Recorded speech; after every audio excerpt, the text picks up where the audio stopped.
Hello everyone. Hello. तो आज हमारे बीच हिंदी मीडियम टॉपर कृतिका मिश्रा हैं। इनका रैंक 66 आया है। कृतिका का मज़ेदार बात यह है कि जीएस में one of the highest marks है 420 और एथिक्स में हाईएस्ट मार्क्स है 126। इस बार के हिसाब से एसए में भी वन ऑफ द हाईएस्ट है 132।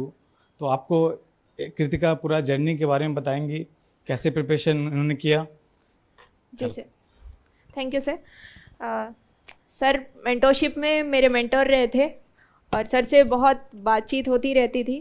सर ने आंसर राइटिंग में बहुत इम्प्रूवमेंट भी करवाया। आप सब लोग हिंदी माध्यम से ही तैयारी कर रहे हैं जी। तो हम लोग ना आपस में बातचीत की तरह इसको लेंगे सेशन को, और आप लोग मुझसे रिलेट कर पाओगे क्योंकि मेरी जो पृष्ठभूमि है वो बहुत ही सामान्य पृष्ठभूमि है। एजुकेशन भी सामान्य है, साधारण मध्यम वर्गीय परिवार है। लेकिन मेरी इस पूरी जर्नी में क्या असाधारण रहा, बचपन से ही मुझको एक्स्ट्रा करिकुलर एक्टिविटीज़ में पार्ट लेने का अच्छा मौका मिला। नेशनल, जनपद, राज्य, सभी स्तरों पर, कन्याकुमारी से लेकर के तमिलनाडु तक कोई भी ऐसा राज्य बचा नहीं होगा जहां प्रतियोगिता के लिए जाना ना हुआ हो। और अभी तक मेरे पास लगभग 700 के लगभग सर्टिफिकेट्स, प्राइजेस, ये सब हैं। तो ये जो एक्सपोजर मिला मुझको बचपन से, वही वो फैक्टर है जिसके कारण एक मध्यम वर्ग की बच्ची ने सोचा कि यूपीएससी जैसी परीक्षा दी जा सकती है। तो ये मेरा छोटा सा बैकग्राउंड का परिचय है। अभी हम लोग हिंदी माध्यम से तैयारी कर रहे हैं। यूपीएससी में हिंदी माध्यम के साथ कैसे सफलता अर्जित की जाए, ये आज की इस टॉक का कोर थीम रहेगा। हिंदी माध्यम के साथ क्या है कि एक बात जो मुझे देखने को मिल रही है कि इन्फीरियोरिटी कॉम्प्लेक्स बहुत है। अभी अगर फेसबुक पर मेरे पास 100 मैसेजेस हैं तो उसमें से 75 में ये क्वेश्चन है कि क्या हिंदी माध्यम से तैयारी की जा सकती है, हिंदी माध्यम से सफलता प्राप्त की जा सकती है या नहीं की जा सकती। और I was on the same boat कुछ दिन पहले तक। जब तक मुझे सफलता नहीं मिली थी, मेरे अंदर भी यही सारे प्रश्न घूमते रहते थे। जब मेरी तैयारी हो रही थी उस समय 300 के अंदर हिंदी माध्यम की कोई रैंक नहीं थी, और मेरे सामने सबसे बड़ा प्रश्न ये रहता था कि जनरल कैटेगरी में आईएएस का पोस्ट पाना है तो क्या इंग्लिश की तरफ स्विच हो जाना चाहिए। मैंने 1-2 बार सोचा भी कि इंग्लिश की तरफ स्विच हो लेते हैं, लेकिन नहीं किया। अच्छा हुआ, क्योंकि इंग्लिश से आ जाती रैंक तो ये बात प्रूफ भी हो जाती कि हिंदी माध्यम से रैंक नहीं आएगी, आपको इंग्लिश मीडियम ही लेना पड़ेगा। यहाँ पर एक कहानी आप लोग सुनो। थोड़ा पढ़ते रहते हैं तो शिकार साहित्य होता है। हिंदी साहित्य है या किसी का ऑप्शनल? चलिए, शिकार साहित्य में श्री राम शर्मा जी ने एक कहानी लिखी है। वो कहानी है एक 12 साल के बच्चे की। ये जो बच्चा है वो गांव में रहता है और गांव से उसका पूरा जो परिवार है, संयुक्त परिवार है, तो वहाँ उसके एक बड़े भैया हैं, भाई साहब, वो थोड़े सख्त हैं। तो वो बच्चा अपने भाई साहब से बहुत डरता है। एक दिन भाई साहब उसको ये आदेश देते हैं कि मेरी कुछ चिट्ठियां हैं, जाओ पोस्ट ऑफिस में पोस्ट करके आओ। अब वो बच्चा अपने एक छोटे भाई को लेता है जो 6 साल का है। 12 साल का बच्चा और 6 साल का बच्चा, ये दोनों चल पड़ते हैं चिट्ठियों को पोस्ट करने के लिए। और गांव से पोस्ट ऑफिस के बीच में एक जंगल जैसा क्षेत्र भी पड़ता है। वो जंगल का सुनसान एरिया है, वहाँ एक कुआं है। और ये दोनों जब खेलते हुए जा रहे हैं तो वो चिट्ठियाँ उस कुएं में गिर जाती हैं धोखे से। अब दोनों बहुत परेशान कि भाई साहब की डांट पड़ेगी, तो बचने के लिए वो लोग क्या करते हैं कि कुएं में उतरने का निर्णय लेते हैं। अब जो 6 साल का बच्चा है वो ऊपर से धोती कुर्ता सबको जोड़ करके उन्होंने बड़ी सी रस्सी बनाई और 12 साल का बच्चा कुएं में कूद गया। अब आप ये देखिए कि जहां पर चिट्ठियां गिरी हुई थी उसके पास ही में एक काला नाग भी था। तो उस बच्चे ने उस काले नाग के साथ लड़ाई लड़ी, चिट्ठियां उठाई और फिर वो जो रस्सी उन्होंने बनाई थी उसके सहारे 6 साल के बच्चे पे विश्वास करके ऊपर चढ़ाया और फिर जाकर चिट्ठियां पोस्ट कर दी। तो श्री राम शर्मा जी की ये कहानी है, ठीक है, शिकार साहित्य है, आपने आनंद लिया, लेकिन आप में से कोई ये बता सकता है कि ऐसा क्यों हुआ कि एक 12 साल के बच्चे ने ये असंभव जैसा कार्य पूरा कर लिया? ऐसी क्या उसकी मना स्थिति थी? विश्वास, बिल्कुल, सेल्फ कॉन्फिडेंस। और बिल्कुल सही। देखिए सब आपने भी सही बताया, विश्वास था, एक उसके अंदर डर भी था अपने बड़े भाई का, लेकिन जो सबसे बड़ा फैक्टर वो ये था कि वो क्षेत्र पूरा सुनसान था, जंगल था, वहां दूर दूर तक कोई नहीं था जो उन बच्चों को ये बताता कि भाई ये तुमसे नहीं होगा। जिस दिन आपने उन आवाजों को ब्लॉक कर दिया जो आपसे बार बार कहती हैं कि हिंदी माध्यम से आपका चयन नहीं होगा, उस दिन आप देखना आप विजेता बन जाओगे, आपकी पूरी तैयारी की दिशा ही बदल जाएगी। तो ये कैसे करना है कि अपने चारों ओर आप कंसोल करके रखो, ये निश्चित रखो कि वो आवाजें जो बार बार डिमोटिवेट करती हैं, जो आपको इंफीरियोरिटी की तरफ ले जाती हैं, उनसे कैसे बचना है। और ये आवाजें सिर्फ बाहर से नहीं आती हैं, अंदर से भी आती हैं। हमको अंदर से भी लगता है कि यार क्या गुजराती माध्यम है, मराठी माध्यम है, हिंदी माध्यम नहीं होगा, तो इससे बचना है। जब खुद ही कॉन्फिडेंट नहीं रहोगे तो कहाँ से कौन आकर के आपको जिता देगा? तो इस बात को ध्यान रखो, ये मैंने भी ध्यान रखा और इस अटेम्प्ट में ज़्यादा ध्यान रखा। पिछली बार तक मेरे पास बहुत सारी दुविधाएं हुआ करती थी, लेकिन पिछली बार जब मेंस क्लियर हो गया तो उसके बाद मुझे निश्चित हो गया कि हिंदी माध्यम से ही आएगी, अच्छी रैंक आएगी, IAS पोस्ट भी मिलेगी, और उस विश्वास के साथ ही ये 1 साल की तैयारी हो पाई।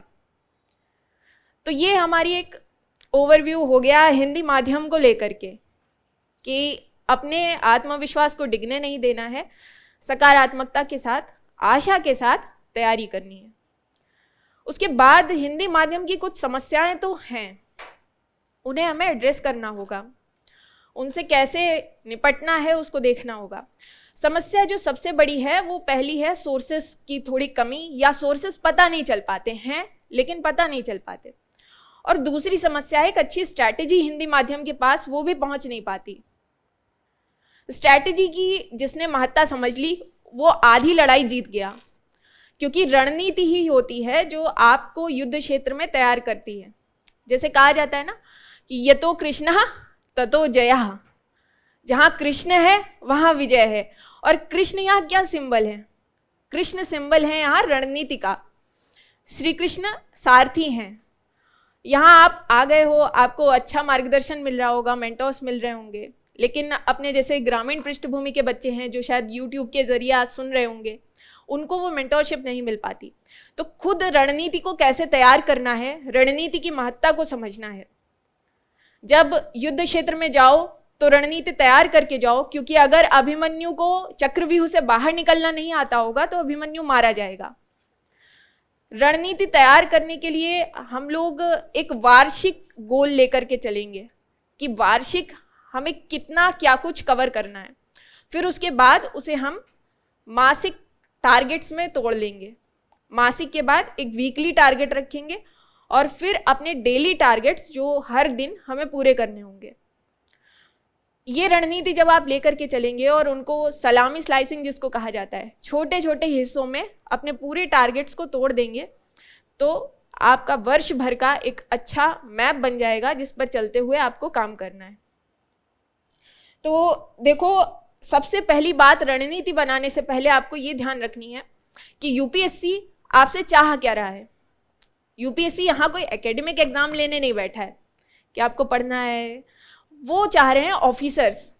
आपके अंदर ऑफिसर लाइक क्वालिटी होनी चाहिए, और ऑफिसर की सबसे पहली क्वालिटी तो यही होती है कि उसके पास एक अच्छा विजन होता है, उसके पास एक अच्छी रणनीति होती है, किस रास्ते पे चलना है, क्या समस्याएं आएंगी, उनको कैसे टैकल कर जाना है, ये सब कुछ एक ऑफिसर के अंदर होता है। वो ऑफिसर मेटल अपने अंदर इनकलकेट करना है। ऑफिसर मेटल कैसे आएगा?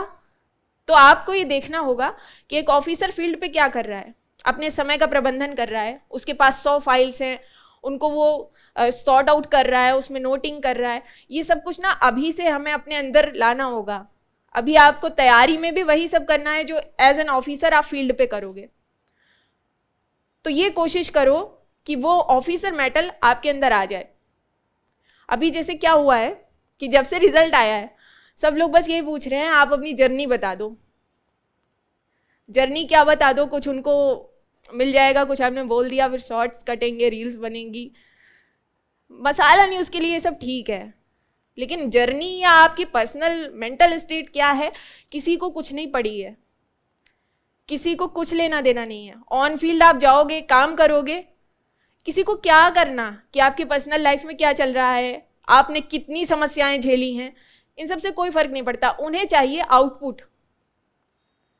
आपके अंडर जो भी काम करेंगे, ऑफिसर्स, प्रशासन, जनता, सबकी अपनी एक्सपेक्टेशंस होंगी और उन एक्सपेक्टेशंस को आप पूरा करोगे, आउटपुट दोगे, बस वही मायने रखता है, बाकी कुछ भी नहीं।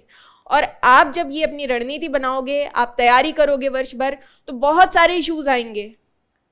एक साल बहुत लंबा कालखंड होता है, परिवार की तरफ से और तरह तरह के इमोशनल इश्यूज तरह तरह के आएंगे। लेकिन जब आप उनको दरकिनार करते हुए डेली अपने टारगेट्स को पूरा करते हो, जब डेली अपने गोल की तरफ आगे बढ़ते रहते हो, तब आपको सफलता मिलती है। तो अभी भी ये बात ध्यान रखो कि किसी को कुछ नहीं पड़ी है कि आपके जीवन में क्या चल रहा है। सबसे बड़ी चीज ये है कि आपको अपना टारगेट सेट करना है, उसको पूरा करना है। तो रणनीति की हम लोग बात कर लेते हैं। सबसे पहले देखो, सबसे पहले जो प्रीलिम्स के एक ठीक साल पहले 3 महीने होते हैं, वहाँ पर अगर आप अपना ऑप्शनल पूरा करने की कोशिश करो, ऑप्शनल पूरा हो जाए, साथ में न्यूज़पेपर आप अच्छे से पढ़ने लग जाओ। शुरुआत में लोगों को 2-2 घंटे लगते हैं, आपको उसको 45 मिनट्स तक लेके आना है कि आप न्यूज़पेपर पढ़ रहे हो, 45 मिनट्स हो जाए। 3 महीने आप थोड़ा अभ्यास कर लोगे तो ये हो जाएगा। और अगला NCERT's बेसिक बुक्स, या फिर अगर आप क्लास नोट्स कर रहे हो तो क्लास नोट्स वो हो जाएं। तो 3 महीने अगर आप जून जुलाई अगस्त में इतना कर लेते हो तो आपका अच्छा पेस बन जाएगा, एक शुरुआत, फाउंडेशन अच्छी हो जाएगी। उसके बाद के जो 4 महीने हैं उसमें ये कोशिश करनी है कि हमारा GS स्पेसिफिक नोट्स मेकिंग का काम पूरा हो जाए। नोट्स मेकिंग कैसे करनी है, किन स्टेप्स में करनी है, उस पर अभी हम लोग बात करेंगे। उसके बाद फरवरी के आसपास हमें प्रीलिम्स ओरिएंटेड पूरी लग करके तैयारी करनी है, CSAT को पकड़ना है।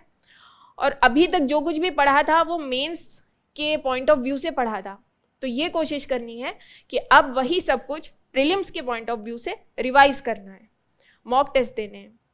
तो ये पूरे साल भर की एक रणनीति हुई। अब उसके बाद उसको आप मंथली में तोड़ो, डेली में, वीकली में रिव्यू करते जाओ। एक अच्छी रणनीति वो होती है जो फ्लेक्सिबल होती है। इसलिए ये कोशिश करो कि आप अगर कहीं पर पीछे छूट रहे हो, कहीं लग रहा है कि रणनीति कमजोर पड़ रही है, तुरंत चेंज करो, ट्रैक चेंज करो। मेरे साथ ये हुआ, कोई बुक पढ़ी, उससे ऐसा लगा कि मॉक नहीं बन रहा है या फिर PYQs नहीं कवर अप हो पा रहे, तो तुरंत उस मटेरियल को छोड़ा और नेक्स्ट की तरफ स्विच किया। टाइम वेस्ट होगा, बात सही है, लेकिन आप वही ओल्ड को पकड़े रहोगे तो वो लॉन्ग रन में फिर आपको आगे दिक्कत करेगा। इसलिए जहाँ भी लग रहा है मटेरियल है, राइटिंग के तरीके हैं, मॉक हल करने का तरीका है, टाइम मैनेजमेंट करने का तरीका है, कोई भी चीज़ जहाँ आपको लग रहा है ये कमज़ोर है, उसको तुरंत चेंज करना है और अपनी रणनीति को स्ट्रीमलाइन रखना है। दूसरी बात एक आती है कि अंग्रेजी माध्यम के सापेक्ष हिंदी माध्यम के छात्र छात्राएं क्या करें कि उन्हें एक बढ़त मिल सके। तो ये कोशिश करो कि आप अपनी रणनीति में इस पॉइंट को भी ऐड कर लो कि अंग्रेजी माध्यम के जितने भी टॉपर्स हैं, उनकी कॉपीज़ हैं, उनके सोर्सेज हैं, उस तरफ भी थोड़ा ध्यान रखो, क्योंकि ऐसा अगर आप नहीं करोगे तो समस्या होगी। अगर अंग्रेजी माध्यम में मान लो कोई अच्छा सोर्स आया है और आप उसको रेफ़र कर सकते हो तो प्लीज़ वहाँ पीछे मत हटो, उसको रेफ़र करो। हालांकि करंट अफेयर्स का जैसे विज़न का PT 365, मेंस 365 और मंथली मैगजीन्स वो ऑलमोस्ट सेम रहती हैं, उसमें तो कोई कहीं हिंदी और अंग्रेजी के बीच में भेदभाव नहीं है। लेकिन अन्य जो स्ट्रेटजीज़ हैं, आंसर कॉपीज़ हैं, उनको आप अंग्रेजी माध्यम से भी देखो और अपनी तैयारी को उनके सापेक्ष बराबर पर लाने की कोशिश करते रहो। तो ये हमारी स्ट्रैटेजी मेकिंग तकनीक हो गई, जो आप लोग भी फॉलो कर सकते हैं। एक अच्छी स्ट्रैटेजी के साथ युद्ध क्षेत्र पे जाइए और ये कोशिश करिए कि आप हमेशा फाइट में बने रहें। जितना ज़्यादा ये ज़रूरी है कि आप युद्ध क्षेत्र में उतरें, उससे ज़्यादा ज़रूरी है कि चाहे कुछ हो जाए उस युद्ध क्षेत्र में अपना बेस्ट देने की कोशिश करते रहें। होगा नहीं, ये बात सबको पता है। बड़े से बड़े टॉपर्स भी बताते हैं कि टारगेट सेट किया 80% पूरा हो पाया, पूरा नहीं हो पाता है। लेकिन उसकी वजह से डिमोटिवेट होकर के कहीं बैठ नहीं जाना है। आपको लगातार ये कोशिश करती रहनी है कि कुछ भी हो जाए, कैसी भी स्थिति आ जाए, आप लगातार फाइट देंगे। और जब आप ये मेंटल स्टेट पे आ जाते हो कि जो होगा देखा जाएगा, हमें तो बस करना है, तो उस समय चीज़ें आसान होने लगती हैं। ईयरली हो गया, मंथली हो गया, डेली शेड्यूल क्या रहता था, ये बहुत प्रश्न आता है। तो मेरा शेड्यूल ऐसा रहता था कि 11 बजे के लगभग मेरी फर्स्ट सिटिंग शुरू हो जाए, मेरा ये प्रयास होता था। तो 11 बजे से लेकर के और लंच तक, अगर 2 बजे लंच लेना है तो 11 से 2 एक सिटिंग, फिर उसके बाद लगभग 3-4 बजे दोबारा बैठना और 7 बजे तक बैठना, फिर 7 बजे से थोड़ा ब्रेक ले करके डिनर वगैरह करके 8-9 बजे तक बैठ जाना। और फिर मेरा जो रियल स्टडी है वो शुरू होती थी 8 बजे रात को। और जब तक टारगेट पूरा नहीं हो जाना है तब तक बैठे रहना है, करते रहना है। तो वो बच जाता था 3-4, कई बार 5। लेकिन मेरी ये कोशिश रहती थी कि अगर टारगेट सेट किया है तो उसको पूरा करना है। अगर पूरा नहीं करोगे तो नेक्स्ट डे फिर कैचअप नहीं कर पाओगे अपने शेड्यूल को। इसलिए कोशिश करो 80%, 90% तो करना ही है। 100% हो जाए तो अच्छी बात है। और ये 80% डेली होता रहेगा तो वो एक्सपोनेंशियल ग्रोथ आपकी होती रहेगी। ये मत सोचो कि 100% नहीं हो पा रहा है। जितना भी हो रहा है, अगर डेली हो रहा है, कंसिस्टेंसी के साथ हो रहा है, तो फिर चिंता करने की ज़रूरत नहीं है। तो ये हमारी एक रणनीति, आपको वर्ष भर क्या क्या फॉलो करना है, क्या चीज़ें ध्यान रखनी है, उस पर है। एक और चीज़ ये ध्यान रखने वाली है कि आप टॉपर से वो भी सुन लो जो आपको नहीं करना है, क्योंकि क्या करना है ये तो सब आकर के बताएंगे, लेकिन मेरी तरफ से क्या गलती हुई जो आपको नहीं फॉलो करनी है वो भी सुन लो। उसमें सबसे पहला ये है कि मटेरियल बहुत ज़्यादा नहीं रखना है, बहुत कंसाइज मटेरियल होगा तभी आप इस यहाँ फाइट में रह पाओगे। रिवीजन बार बार करना है। और जो सबसे बड़ी बात यह है कि आपको अपने मटेरियल को डाइल्यूट करते जाना है। ये मैंने इस वाले अटेम्प्ट में स्पेशली फॉलो किया, डाइल्यूशन। अगर आपने 100 पेजेस पढ़े हैं तो नेक्स्ट रिवीजन में कोशिश करो कि आप उसको 10 पेजेस में ले आओ। फिर 10 पेज हाफ पेज भी हो जाएगा लास्ट में, क्योंकि जब आपसे कहा जाता है कि एक किताब आपको 10 बार रिवाइज करनी है तो वो किताब पूरी ले करके बैठ के आप पढ़ने बैठोगे तो साल भर आपने पता लगा 3 किताबें 4 किताबें करीब बस हो गया। लेकिन ये जो 10 टाइम्स रिवीजन है ना, यह आपको उस मोटी सी किताब का शॉर्ट नोट तैयार कर लेना है। जैसे कि लक्ष्मीकांत लोग कहते हैं कि भाई उसका क्या शॉर्ट नोट बनेगा, लेकिन उसको 3 बार पढ़ लिया, 4 बार पढ़ लिया। अब क्या है कि एग्ज़ाम से पहले वो जो रिवाइज करना है उसको, लक्ष्मीकांत को लास्ट में, वो आपके खुद के नोट्स होने चाहिए। और मेरा मेंस के पहले ऐसा बन गया था कि 3-4 पेजेस के बहुत ही शॉर्ट नोट्स, प्रीलिम्स के लिए अलग और मेंस के लिए अलग, वो मैंने तैयार कर लिए थे माइंड मैप जैसे, कि बस 3 घंटे में पूरा आपका लक्ष्मीकांत का रिवीजन हो जाए ऐसा। तो ये डाइल्यूशन आप भी अब फॉलो कर सकते हो। और ये सिर्फ बुक्स को लेकर के नहीं है, करंट अफेयर्स में भी आप नोट्स बना रहे हो, मेंस के जो नोट्स बना रहे हो, उन सभी को डाइल्यूट करने की कोशिश करो, कंसाइज करो, हैंडी मटेरियल तैयार करो। क्योंकि जब आप मेंस देने जाओगे तो आपको सुबह शिफ्ट में लिखना है, फिर शाम को लिखना है, फिर नेक्स्ट डे फिर लिखना है, हाथ की उंगलियां सूज जाती हैं, इतना लिखना है। उसके बाद फिर आप, मैंने देखा मेंस के टाइम कुछ लोग पूरे बैग्स भर भर के सारी किताबें लेके आए थे सेंटर पे। अब वहाँ क्या 1 घंटे में खोल के देख लोगे, है ना। तो उस समय आपके पास, आपके हाथ में अपनी वो कहते हैं ना गुटिका होनी चाहिए, छोटा सा बिल्कुल, उसको पढ़ करके जाओ और आपके उत्तर बिल्कुल मज़ेदार हो जाएं, बेहतरीन हो जाएं। तो वो चीज़ तैयार तब होगी जब बार बार रिवाइज करके आप डाइल्यूट करते करते लास्ट में उस स्थिति तक पहुंच पाओगे। तो अब हम लोग ये बात ओवरऑल हो गई। आज का सेशन ऐसा रखेंगे कि ये एक वन स्टॉप डेस्टिनेशन हो जाए उनके लिए जिनको मार्गदर्शन नहीं मिल पा रहा है और वो अपनी तैयारी किस तरह से की जाए वो जानना चाहते हैं। तो इस सेशन को इस तरह से रखने के लिए सबसे पहले हम लोग ना बुक लिस्ट पे बात करेंगे। पीपीटी चलिए, जब तक नहीं आ रहा है तो बुक सोर्स हम लोग बाद में देख लेंगे कि क्या क्या सोर्सेस फॉलो करने हैं। वो क्योंकि लिखने में टाइम जाता है तो एक स्लाइड है, उससे आप लोग आसानी से देख भी लोगे, यूट्यूब पे भी पहुंच जाएगी। अभी हम लोग प्रीलिम्स से शुरू करते हैं, ठीक है। प्रीलिम्स में क्या टाइम फ्रेम होना चाहिए तैयारी का, तो 60 डेज बहुत है। अगर आपने साल भर ईमानदारी से तैयारी की है, बुक्स को कवर किया है, नोट्स मेकिंग की है, तो लास्ट में 60 डेज में प्रीलिम्स का अच्छा खासा कवरेज हो जाएगा। प्रीलिम्स को कवर करने के लिए सबसे पहले आपको ये कोशिश करनी है कि साल भर 1 घंटा आप न्यूज़पेपर को दो, और जब आप न्यूज़पेपर पढ़ोगे तो उसमें प्रीलिम्स ओरिएंटेड रीडिंग कैसे करनी है उसको अपनी हैबिट में लाओ।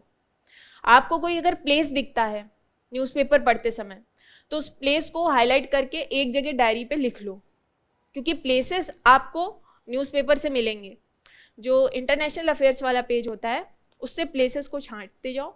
फिर जब आपने मान लो हफ्ते भर में 5 प्लेसेस आपको नए मिले तो उनको एक बार मैप पे देख लिया, तो इससे क्या होगा कि साल भर लगातार आपका ये वाला जो सेगमेंट है ये कवर होता चला जाएगा। इसी तरह से न्यूज़पेपर में कुछ और चीज़ें हैं, जैसे अभी एलिफेंट वाला एक करंट अफेयर्स में आ गया था मुद्दा, क्रैकर्स वाला। जब इस तरह की घटनाएं देखो तो आप उस पॉइंट को अलग निकाल, जैसे मेरे साथ क्या हुआ था कि 1995 या 1996 में एलिफेंट का एक ऐसा क्वेश्चन आया था कि एलिफेंट का IUCN क्या है, इस तरह का कुछ था। तो हुआ ये कि जब मैंने ये देखा कि क्रैकर्स वाला ये मुद्दा करंट अफेयर्स में आ गया है, तो मुझको तुरंत लगा कि जब आ चुका है तो हो सकता है कि ये फिर से आए। तो मैंने वो एलिफेंट वाला अलग निकाल करके लिख लिया और गूगल से थोड़ा IUCN उसका लाइफ टाइम ये सब कुछ देख लिया। जेस्टेशन पीरियड मान लो नहीं भी देखा, लेकिन एक थोड़ा बहुत सर्च कर लिया। इसी तरह से आप जब PYQ देखते हो वहाँ से अगर कुछ करंट अफेयर्स में नया जुड़ रहा है जो आपको न्यूज़पेपर में दिख रहा है तो बस नोट ही कर लो, वो एक कॉन्फिडेंस बूस्टर हो जाता है। जब आपने प्रीलिम्स में देखा कि हाँ भाई ये तो मेरी डायरी से क्वेश्चन आ गया है, तो 2-3 आगे के अपने आप सही हो जाते हैं क्वेश्चन, कॉन्फिडेंस आ जाता है। तो जब आप डेली ये प्रैक्टिस अपने न्यूज़पेपर रीडिंग के साथ करते रहोगे, वो डायरी ज़्यादा भरेगी भी नहीं।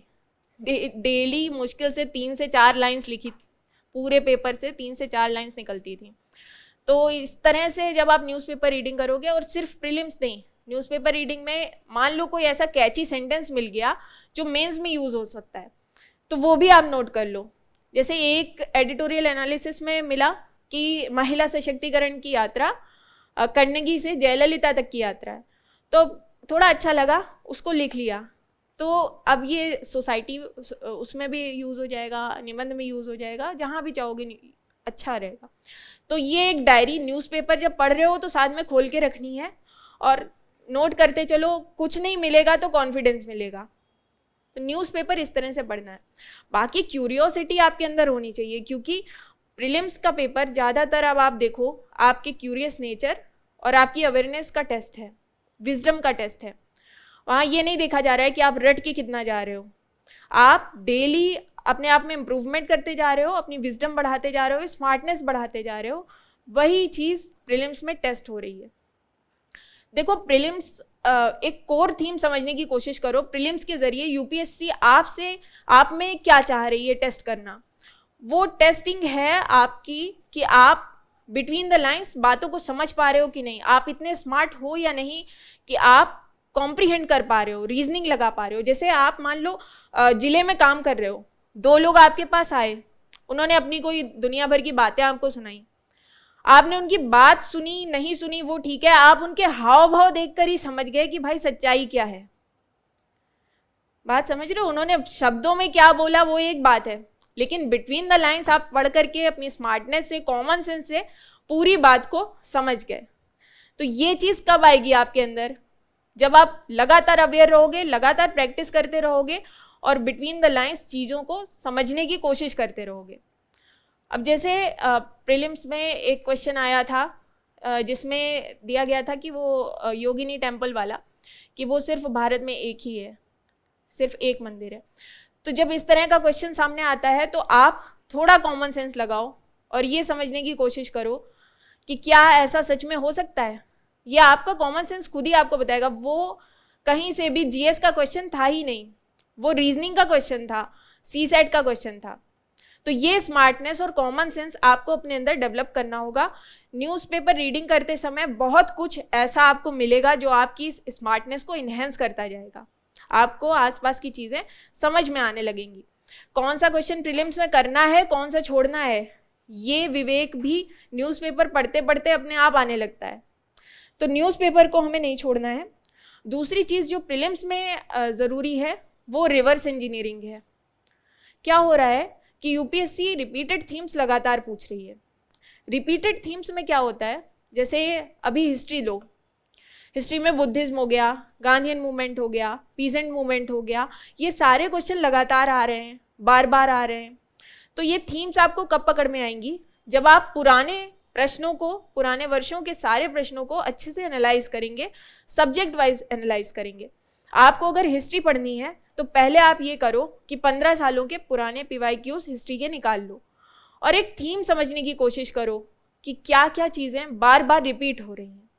इसी तरह से पॉलिटी में अगर देखो, संसद हो गया, प्रियम्बल हो गया, फंडामेंटल राइट्स हो गए, DPSP हो गए, ये कोर थीम्स बार बार रिपीट हो रही हैं, हर साल रिपीट हो रही हैं। जब आप ये समझ लोगे कि ये रिपीटिशन हो रहा है, इसके आधार पे तैयारी करनी है। तो अभी हम लोग रिवर्स इंजीनियरिंग पे बात कर रहे थे कि थीम्स हम लोगों को पकड़नी है और उन थीम्स पर अपनी अच्छी तैयारी करनी है। PYQs जब देखोगे तो इकोनॉमिक्स में जैसे इन्फ्लेशन हो गया, फिस्कल पॉलिसी हो गया, मॉनेटरी पॉलिसी हो गया, ये सारे थीम्स बार बार रिपीट हो रहे हैं। तो आप ये भी कर सकते हो कि जब PYQs एनालाइज करो तो इन सब्जेक्ट्स को एक जगह लिख लो और उनकी बहुत अच्छी और डीप अंडरस्टैंडिंग के साथ तैयारी करो। साथ में कई बार ऐसा भी होता है कि PYQ का एक स्टेटमेंट है जो ऑप्शन में आ गया है और वही स्टेटमेंट आगे वाले सालों में मेन क्वेश्चन बनकर आ जाता है।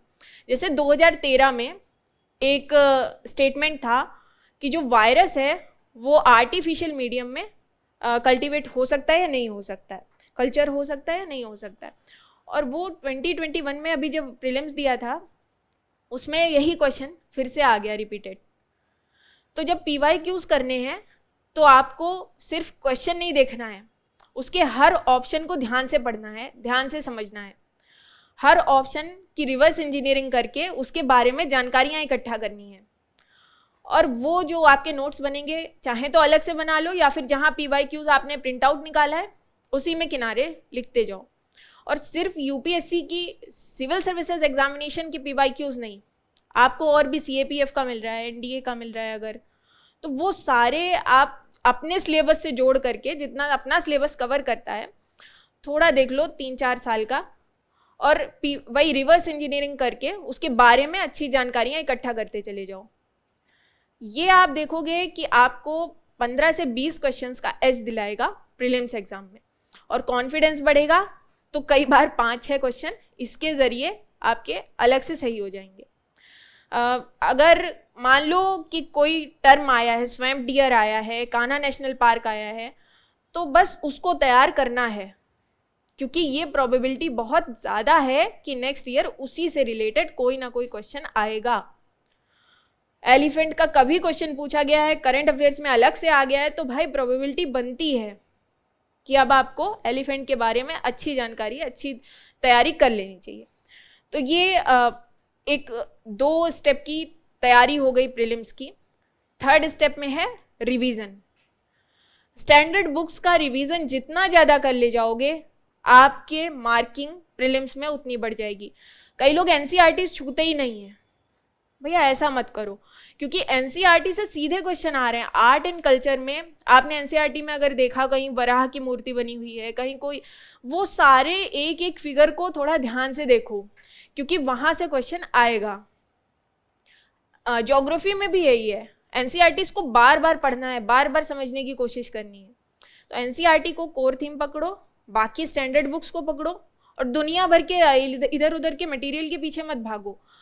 इनको जितनी ज़्यादा बार रिवाइज आप कर ले जाओगे प्रीलिम्स, उतना सही हो जाएगा, आपका स्कोर बढ़ जाएगा। साथ में मॉक टेस्ट, प्रीलिम्स में मॉक टेस्ट की बहुत ज़्यादा इंपॉर्टेंस है। वो कैसे करना है उसको भी समझो। पहले आपने मान लो एक सेक्शनल टेस्ट पकड़ा, उसको आपने पूरा सॉल्व किया, जब आपका कोर्स कवर हो चुका है, आपने पढ़ लिए हैं सारे टॉपिक्स, करने के बाद आपने उसको चेक किया, एनालाइज किया कि आपने कहाँ कहाँ गेस किया था और वो गलत हो गया है, या कहाँ आपने लग रहा था आपको ये तो बिल्कुल पक्का आता है और फिर भी गलत हो गया। कई बार ऐसा होता है क्वेश्चन में लिखा है नहीं और आपने जो टिक किया वो हाँ वाली चीज़ें कर दी। तो इस तरह की गलतियाँ आपको पकड़ में आएंगी जब आप मॉक दोगे। वो एनालिसिस आपको एक जगह डायरी में लिख भी लेना है कि ये गलती हो रही है, आगे से नहीं होनी है। और ये सब कुछ करने के बाद ये मॉक टेस्ट का रिवीजन करना कितना इंपॉर्टेंट है वो भी समझो। क्योंकि मेरे साथ ये था कि मॉक टेस्ट तो कर लिया, लेकिन मॉक टेस्ट का जब सोल्यूशन देखा तो वहाँ बहुत सारे नए नए पॉइंट्स मिल गए। वो पॉइंट्स आप चाहो तो अपने मेन नोट्स में जा करके अगर बहुत इंपॉर्टेंट है तो ऐड कर लो, नहीं तो वहीं पे हाईलाइट कर लो। और 2 से 3 रिवीजन तो मॉक टेस्ट के बनते हैं प्रीलिम्स से पहले, और उतना कर लोगे तो आप खुद में देखोगे कि प्रीलिम्स का बहुत सारा सेगमेंट जो बुक से नहीं कवर हो पाया था, या फिर आपने बुक पढ़ी आपको पता ही नहीं चल रहा है कि ये भी क्वेश्चन एक बन सकता है, वो मॉक में क्वेश्चन आपको पकड़ में आ गया, वहाँ से वो नॉलेज मिल गई, तो उसको आपको गेन करना है, रिवाइज करना है, ये आपके लिए हेल्पफुल रहेगा। इस तरह से हमें मॉक टेस्ट की पूरी सीरीज, अगर 20 टेस्ट लगा रहे हो तो उसका अच्छे से यूटिलाइजेशन तभी होगा जब आप इन 3 स्टेप्स को ध्यान में रखोगे। तो ये हमारी प्रीलिम्स की रणनीति हो गई। अब हम लोग मेंस की तरफ आते हैं, और पूरा गेम देखो मेंस का ही है। प्रीलिम्स तो बस इतना है कि कई लोग सोचते हैं कि 190 मार्क्स 185 मार्क्स ला करके हिस्ट्री बना दी जाए प्रीलिम्स में, लेकिन ये मूर्खता है। आपको क्या करना है, आपको सिर्फ कट ऑफ पार करना है। जब आप 180 175 के सपने देखते हो तो फिर वास्तव में क्या होता है 60 65। आपको कोशिश ये करनी है कि बहुत स्ट्रैटेजिकली अपनी स्ट्रैटेजी ऐसी रखनी है जहां आपको सफलता मिल जाए। आपको यहाँ पीएचडी नहीं करनी है, सालों साल बैठकर पंचवर्षीय योजना नहीं बनानी है, यहाँ पर आपको जीत करके इस चक्र से बाहर निकल जाना है। और इसके लिए ये ज़रूरी है कि आप लगातार अपनी स्ट्रैटेजी को जो कट ऑफ मार्क है उसके पार ले जाने की तैयारी करते रहो। एक सी सेट का भी प्रश्न उठता है, तो सी सेट में इम्पॉर्टेंट ये है, ये गलतियां कई लोगों से होती हैं, आप मत करना। सी सेट के 3 सेगमेंट्स हैं, रीजनिंग, मैथमेटिक्स और कॉम्प्रिहेंशन।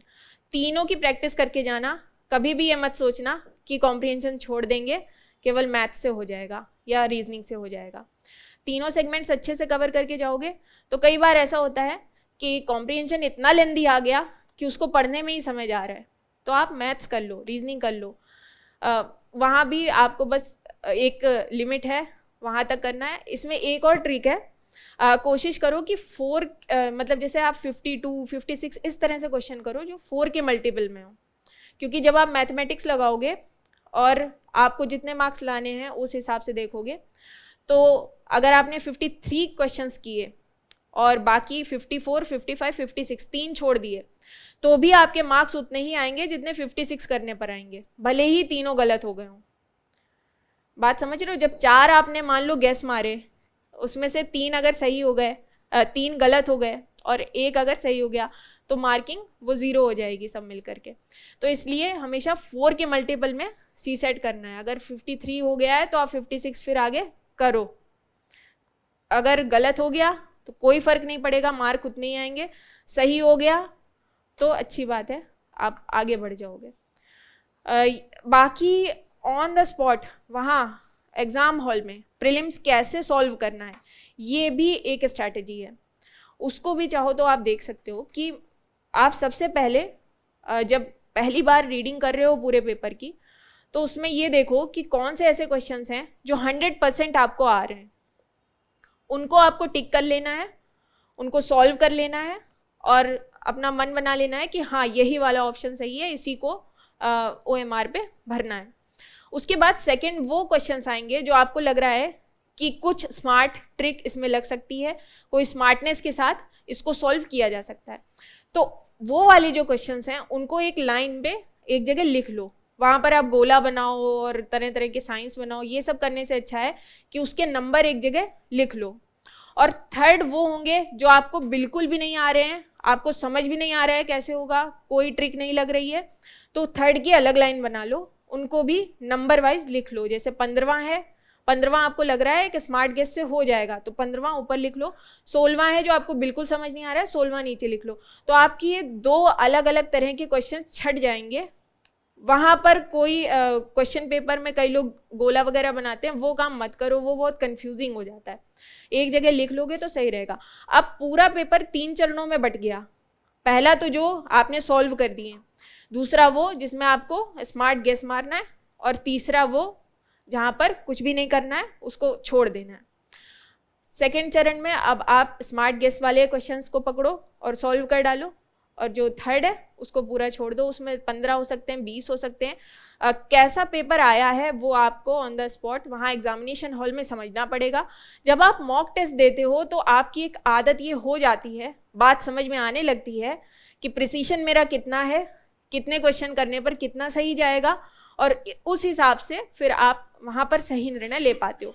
सी सेट में भी यही करना है, ऑन द स्पॉट समझना है कि डिमांड क्या है, कॉम्प्रिहेंशन हो रहा है, मैथमेटिक्स हो रहा है, कौन सा सेगमेंट अच्छे से हो रहा है। और क्योंकि समय बहुत कम होता है तो प्रैक्टिस अगर आप पहले से नहीं करके जाओगे तो वहाँ फंस जाओगे, इसलिए प्रैक्टिस अच्छे से करके जाओ। एक बात और ध्यान रखो, मॉक टेस्ट जब भी देना है टाइम लिमिट के अंदर देना है। कभी ये कोशिश नहीं करनी है कि 5 घंटे में आपने 100 क्वेश्चन किए। ऐसा करने से कुछ भी नहीं होगा, ना तो आपका एनालिसिस फ्रूटफुल रहेगा, ना ही आपको कुछ बात समझ में आएगी कि स्ट्रेटेजिकली हल करना कैसे है वास्तव में एग्जामिनेशन हॉल में। इसलिए कोशिश करो कि जब भी आप मॉक दे रहे हो टाइम लिमिट के अंदर दो। यही मेंस में भी है, मेरे जितने भी मॉक लिखे गए वो सारे टाइम लिमिट के अंदर थे। जैसे अभी विजन में 2 कॉपीज पड़ी हैं तो वो मेरी टाइम लिमिट के अंदर 3 घंटे में ही लिखी हुई हैं।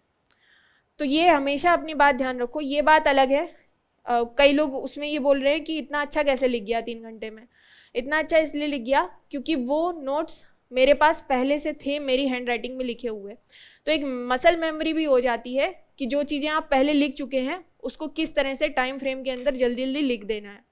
इस पे अभी हम लोग बात करेंगे कि नोट्स मेकिंग करनी कैसे है। सोर्सेज आ गए हैं तो प्रीलिम्स की हमारी स्ट्रैटेजी हो गई। प्रीलिम्स में किसी को कुछ पूछना हो तो आप पूछ सकते हो, ठीक है।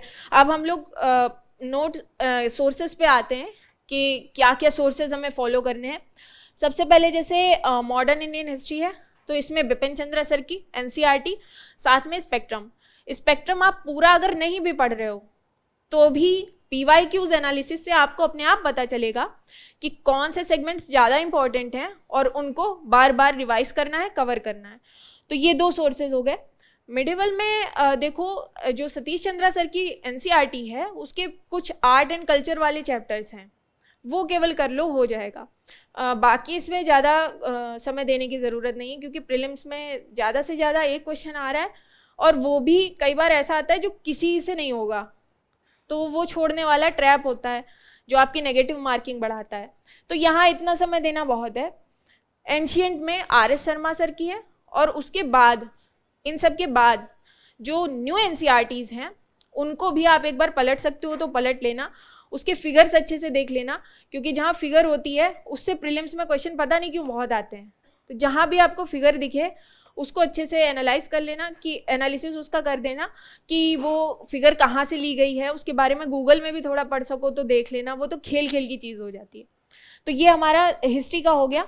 वर्ड हिस्ट्री में अर्जुन देव सर की एनसीईआरटी है, वो पढ़ी थी लेकिन दोबारा नहीं पढ़नी है, वो बस एक बार आपने चैप्टर पढ़ा उसका क्रक्स एक जगह लिख लिया। एक क्वेश्चन आना है मेंस में और वो उस क्रक्स से हो जाएगा, इसलिए इसमें बहुत ज़्यादा समय नहीं देना है। आप पहली बार अगर लेकर के बैठे हो तो प्लीज़ उसके शॉर्ट नोट्स कंप्लीट कर लो और फिर आपको प्रीलिम्स और मेंस के बीच में वही शॉर्ट नोट्स एक बार देख लेने हैं, दोबारा आपको बार बार एनसीईआरटी नहीं पढ़नी है वाली। आर्ट एंड कल्चर के लिए नितिन सिंघानिया सर की बुक है, बाकी पीटी 365 रहती है तो वो भी आप कोशिश करो कि अच्छे से कवर करो। अगर क्लास ले रहे हो तो अच्छी बात है, नहीं तो जो बुकलेट है उससे कर लो। तो आर्ट एंड कल्चर वहाँ से हो जाएगा। आर्ट एंड कल्चर जब आप एनसीईआरटीज पढ़ोगे ना, तो आर्ट एंड कल्चर को माइंड में रखना हमेशा, क्योंकि एनसीईआरटीज में आर्ट एंड कल्चर के स्पेसिफिक चैप्टर्स दिए हुए हैं, तो वो पहले भी आपका काफ़ी कुछ कवर हो चुका होगा। नितिन सिंघानिया पूरी नहीं पढ़नी है। जब PYQs देखोगे मेंस के और प्रीलिम्स के, तो आपको समझ में आएगा कि नितिन सिंघानिया सर की बुक में भी बहुत स्पेसिफिक चैप्टर्स ही हैं जो आपको कंप्लीट करने हैं। उसके बाद हम लोग आते हैं ज्योग्राफी में 6th से 12th तक की एनसीईआरटी इंपॉर्टेंट है, 11th और 12th की बहुत ज़्यादा इंपॉर्टेंट है। 11th 12th की एनसीईआरटी मेरे साथ ये था, 11th की स्पेशली वो बार बार पढ़ी और सीधे एनसीईआरटी पढ़ी, उसके नोट्स नहीं बनाए, उसमें जो फिगर्स हैं उनको बार बार देखा। और इसमें ये था कि एक बार आप पेंसिल ले लो, पेंसिल से पूरी पढ़ डालो, फिर अगली बार हाइलाइटर ले लो, उससे पढ़ डालो, एक बार क्वेश्चन आंसर फॉर्मेट में पढ़ डालो। तो बार बार पढ़ा था। एनसीईआरटी ही कोर है, इसमें और कुछ नहीं आपको करना है। एटलस तो सबके पास रहती है, लोकेशन फैक्टर वाले क्वेश्चंस आते हैं, उसके लिए मृणाल सर का अच्छा उनके ब्लॉग पे पड़ा हुआ है, उसको देख लो। और PT 365 में एनवायरनमेंट में ज्योग्राफी का एक सेगमेंट स्पेशली रहता है। जी जी रीजनल ज्योग्राफी देखो एनसीईआरटी से सब कवर हो जाएगा। बाकी मृणाल सर ने, वो आप पूछ रहे हैं ना रीजन वाइज कहाँ पर क्या जी प्रादेशिक भूगोल। जी प्रादेशिक भूगोल। प्रादेशिक का अर्थ क्या है?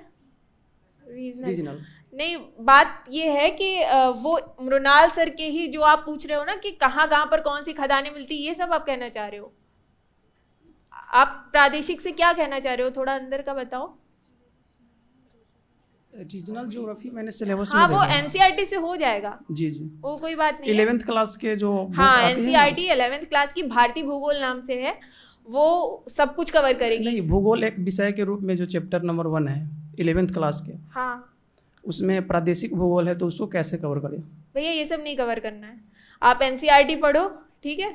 प्रादेशिक से आप क्या कहना चाह रहे हो? नहीं, रीजनल ज्योग्राफी। रीजनल ज्योग्राफी भारतीय ज्योग्राफी जो है, भारतीय भूगोल, उसमें कवर हो जाएगी। रीजन वाइज सब कुछ कवर हो जाएगा। अगर आप रीजन वाइज स्पेसिफिकली टॉपिक्स तैयार करना चाह रहे हो तो उसके लिए मैप्स तैयार रखो। मैप की जो बुक होती है उसमें आप रीजन वाइज, जैसे मृदा हो गई, तो उसको अपना मैप में शो कर लो, तो जब रिवीजन करोगे तो आसानी होगी। और जब मेंस का आंसर लिखोगे तो वहाँ पर बहुत लंबे बुलेट पॉइंट्स लिखने हैं कि कहाँ पर पाई जाती है ये वाली मृदा, उससे अच्छा है कि इधर आपने मैप बनाया, मैप पे शो कर दिया। इसी तरह से जैसे इस बार चोक पॉइंट्स वाला एक क्वेश्चन आया था, तो आप लंबा चौड़ा लिखोगे, उससे अच्छा है कि एक वर्ड मैप बनाया और उसमें सब कुछ शो कर लिया। तो ये मैप वाली अपनी तैयारी रखोगे, उससे प्रादेशिक भूगोल कवर अप हो जाएगा, ठीक। उसके बाद सोसाइटी में आते हैं। इसमें भी देखो ये एनसीईआरटी है 11th की, इसको बहुत ही ऊपर एज ए रेफरेंस बुक बस पढ़ लेना है, लेकिन इसमें नोट्स बनाने हैं सेगमेंट वाइज। तो जब सोसाइटी के क्या क्या टॉपिक्स हैं आप सिलेबस में देखोगे तो उन टॉपिक्स को पकड़ करके अपने नोट्स बना लोगे। विजन बुकलेट और वैल्यू एडेड मटेरियल जो यहाँ से मिलता है वो सोसाइटी में हेल्पफुल रहेगा, तो उसको भी आप रेफर कर सकते हो। उसके बाद हम लोग पॉलिटी में आते हैं। लक्ष्मीकांत सर की बुक बार बार पढ़नी है, अच्छे से पढ़नी है, और उसको प्रीलिम्स में क्योंकि देखो कंसेप्ट्स आते हैं प्रीलिम्स में, पॉलिटी में कंसेप्ट्स ही क्वेश्चंस होते हैं, तो कंसेप्ट्स आपके क्लियर रहेंगे, बहुत आसानी से प्रीलिम्स के पॉलिटी के क्वेश्चंस हो जाते हैं, उसमें कोई चिंता करने की बात ही नहीं है। एम लक्ष्मीकांत से सब हो जाएगा। लेकिन मेंस में एम लक्ष्मीकांत के साथ साथ विजन की जो बुकलेट रहती है, मैंने ये किया था 365 3 साल के निकाले, और 3 साल में जो जो टॉपिक्स थे उन सबको अच्छे से अपने नोट्स में ले लिया। और उसके नोट्स कैसे बनाने हैं, जैसे कि पार्लियामेंट्री ओवरसाइट हो गया, तो उसको यहाँ विजन में जो कुछ भी कवर किया गया है उसको लिया, साथ में PRS खोल ली। PRS में मान लो उससे रिलेटेड कोई एक आर्टिकल लिखा गया है, तो उन दोनों को मिला करके अपने नोट्स तैयार कर लिए। अब दोबारा जब भी कुछ भी इस बारे में पार्लियामेंट्री ओवरसाइट के बारे में देखना है तो आपको जाना नहीं पड़ेगा, ना तो लक्ष्मीकांत में, ना CA की बुकलेट में, और ना ही PRS में। आपके पास एक कंसाइज 2 पेज का नोट है, वही आप आसानी से रिवाइज करते जाओ, बार बार रिवाइज करते जाओ, तो जब मेंस आंसर लिखोगे तो वो बहुत अच्छे से मेंस आंसर में वो वाले पॉइंट्स आ जाएंगे। मेरी ये कोशिश रहेगी कि इस तरह के कुछ 2-3 सैम्पल नोट्स टेलीग्राम पे डाल दिए जाएं, तो वहाँ से भी आप देख सकते हो। अभी तो वो स्कैन हो नहीं पाया है, लेकिन किस तरह से नोट्स मेकिंग करनी है इन सबको मिला करके पॉलिटी के लिए, वो आप थोड़ा समझ लेना वो एग्जाम्पल्स को देख करके, क्योंकि जब आपके हैंड रिटन नोट्स आपके पास रहेंगे तो मेंस में आपको आसानी रहेगी। उसके बाद गवर्नेंस को देखें तो यहाँ कोई सोर्स नहीं है। विज़न का वैल्यू एडेड मटेरियल है, विज़न की बुकलेट है, PRS इंडिया यहाँ भी रेफ़र करनी है। साथ में जैसे कोई नया मान लो बिल आया, कोई अध्यादेश आया, उस तरह की चीज़ें भी PRS से ही देखनी है। तो PRS इंडिया एक अच्छी वेबसाइट है, इसको आप हफ्ते में 1-2 बार जैसे देख लिया, महीने में देख लिया, तो इससे अच्छे आर्टिकल्स मिल जाएंगे। वो आपका वैल्यू एडिशन हो जाएगा आपके मेंस आंसर्स में, इसलिए इसको प्लीज़ रेफ़र करना। साथ में गवर्नेंस में इसमें नहीं लिखा है, लेकिन ARC की जो हमारी रिपोर्ट है, सेकेंड ARC, उसको अच्छे से करना है। उसमें जैसे फर्स्ट है, फोर्थ है, 6th है, 8th है, 10th है, ये चैप्टर्स हैं। मतलब ये सेगमेंट्स आपको अच्छे से पूरा नहीं पढ़ना है, समरी दी हुई है लास्ट में, सेकेंड ARC में हर चैप्टर के बाद समरी दी हुई है। वहाँ से अगर पॉइंट्स आप थोड़े लिख लोगे या हाईलाइट कर लोगे और मेंस में अगर आपने उनको यूज़ कर लिया तो एक मतलब आपको एज मिलेगी, नंबर 1-2 मार्क्स तो बढ़ेगा ही बढ़ेगा। तो इसलिए कोशिश करो कि सेकेंड ARC का खूब प्रयोग करो, उसकी समरी को मतलब ये समझो मैंने 6 से 7 बार पढ़ा था, बार बार हाईलाइट कर लिया था, तो अपने आप आंसर्स में सेकेंड ARC आ जाता था, वे फॉरवर्ड में आ जाता था 1-2 बार। तो ये कोशिश कर दो, सही रहेगा। फिर उसके बाद IR में कोई सोर्स नहीं है, करंट बेस्ड पूरी तैयारी है। यहाँ की मेंस की जो 365 रहती है वही 2 साल की 3 साल की पकड़ लो और सारे नोट्स बना डालो। IR के जो नोट्स बनेंगे उसमें इम्पॉर्टेंट ये है कि आप सेगमेंट वाइज अपने नोट्स को तोड़ोगे कैसे। जैसे एक शीट आपने ली, उस शीट में आप बहुत सारे ऐसे कॉलम्स बना लो। जब किसी भी देश के साथ भारत के संबंधों की बात होती है तो वो कॉलम्स होंगे जैसे सामरिक संबंध, आर्थिक संबंध, व्यापारिक संबंध, ऊर्जा संबंधी। तो इस तरह से उन कॉलम्स में ही पॉइंट्स को लिख देना है। तो मुश्किल से एक A4 साइज पेपर होगा और उसमें इस तरह कॉलम वाइज आप चीज़ों को लिख लोगे। मैंने 2 सेगमेंट्स में एक पूरे पेज को बांटा था, एक परिस्थितियां हैं क्या और दूसरा अभी क्या चुनौतियां हैं या चैलेंजेस हैं, ये 2 पॉइंट्स थे मेरे। साथ में एक कॉलम मेरा वो वे फॉरवर्ड का बना हुआ था। तो इस तरह का टेम्पलेट आप IR के नोट्स के लिए यूज़ कर सकते हो। फिर मॉरिशस हो, USA हो, कोई भी देश हो, हर देश के साथ भारत के संबंध इसी टेम्पलेट के अंदर आ जाएंगे। मुश्किल से 12 से 15 पेज के नोट्स आपके बनेंगे और वही आपको रिवाइज करना होगा। मेंस में बहुत अच्छा मटेरियल हो जाएगा आपके पास, अपना हैंडी मटेरियल। और IR में भी अगर हो सके तो मैप प्रैक्टिस कर लेना ज्योग्राफी की तरह। मैप प्रैक्टिस तो हर जगह करनी है। अगर हिस्ट्री में भी कोई क्वेश्चन आया है, मान लो कहाँ पर कौन सा मंदिर है या जैसा भी, तो हिस्ट्री में भी अगर मैप आ रहा है तो लगा दो। मतलब मैप तो ऐसे आपको होना चाहिए विदिन सेकेंड्स, आप जहाँ भी ड्रॉ हो सकता है वहाँ ड्रॉ करो, इंडिया का भी और वर्ल्ड का भी। अब हम लोग सोशल जस्टिस की बात करते हैं, उसके लिए भी विज़न की CA बुकलेट है और साथ में सेगमेंट वाइज अपने नोट्स तैयार करने हैं। अब यहाँ भी नोट्स का एक टेम्पलेट होगा। जब आप जैसे किसी भी वल्नरेबल सेक्शन को ले रहे हो तो उसका भी एक टेम्पलेट बना लो। गवर्नमेंट इनिशिएटिव्स क्या हैं, चैलेंजेस क्या हैं, स्थिति क्या है, इस तरह से एक टेम्पलेट बना करके सारे सेगमेंट्स को, टॉपिक्स को अच्छे से कवर कर लो। ये सेल्फ मेड नोट्स काम आएंगे आपके मेंस में, और सिर्फ GS 1 में या 2 में नहीं, आप जहाँ भी निबंध में भी अगर यूज़ कर सकते हो, क्योंकि ये सोसाइटी वाला जो टॉपिक है ना, ये ऐसा टॉपिक है जहाँ आपको इतना अच्छा डाटा मिल जाता है आपके नोट से, जो हर जगह यूज़ होता है, निबंध में भी यूज़ होता है। उसके बाद इकोनॉमी के लिए मृणाल सर के नोट्स हैं, 6 उन्होंने बनाए हुए हैं, उसको पार्ट्स में बांटा है। तो उसके लास्ट वाला जो है HRD वाला है, उसको छोड़ करके बाकी 5 बार बार रिवाइज करने हैं। लास्ट वाला क्योंकि सोशल जस्टिस में हो ही गया होगा, नहीं हुआ है तो आप मृणाल सर से ही कवर कर लो।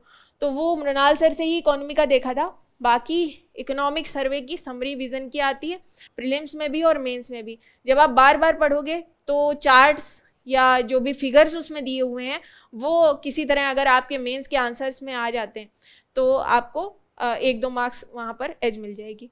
साथ में 11th-12th की NCERT है। अगर मतलब मृणाल सर से उनके वीडियो अगर आपने देखे हैं, कंसेप्ट्स क्लियर हैं तो कोई बात नहीं, नहीं तो ये NCERT देख लेना, इम्पॉर्टेंट नहीं हो जाती है उतना ज़्यादा अगर नोट्स आपने अच्छे से कवर कर रखे हैं। जी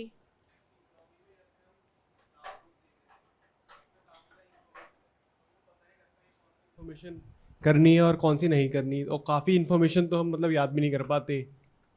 तो मैं जैसे अगर मुझे क्लास नोट्स के साथ कुछ प्रेफर करना है तो मृणाल सर के नोट्स अगर ऐसा तो नहीं होगा कि मुझे समझ नहीं आए, क्योंकि क्लास नोट्स से वो लिंक हो पाएंगे या नहीं हो पाएंगे। और यही चीज़ अगर मैं स्टडी मटेरियल से करता हूँ तो इसमें इन्फॉर्मेशन काफ़ी ज़्यादा हो रखी है, तो वो चीज़ें याद नहीं हो पाती, तो उसके लिए मुझे एक दिक्कत आ रही थी इकोनॉमिक्स में। स्टडी मटेरियल मतलब जो प्रिंटेड मिलता प्रिंटेड है, मटेरियल। हाँ, तो उसको देखो यहाँ क्या करना है कि बहुत ज़्यादा सोर्सेज के पीछे नहीं भागना है। एक चीज़ को पकड़ो, अगर आपको लग रहा है कि मृणाल सर के नोट्स हो रहे हैं तो वही करो, फिर बाकी चीज़ें छोड़ दो। अगर लग रहा है क्लास नोट से सब कुछ कवर हो गया है तो फिर मृणाल सर का हटा दो। एक चीज़ को बार बार रिवाइज करना है, बस यही कोर है इस पूरी तैयारी का, ठीक है। बाकी बजट स्पीच इसमें और जोड़ लेना, क्योंकि बजट स्पीच सुन लेते हो ना आप तो वो हेल्पफुल हो जाता है।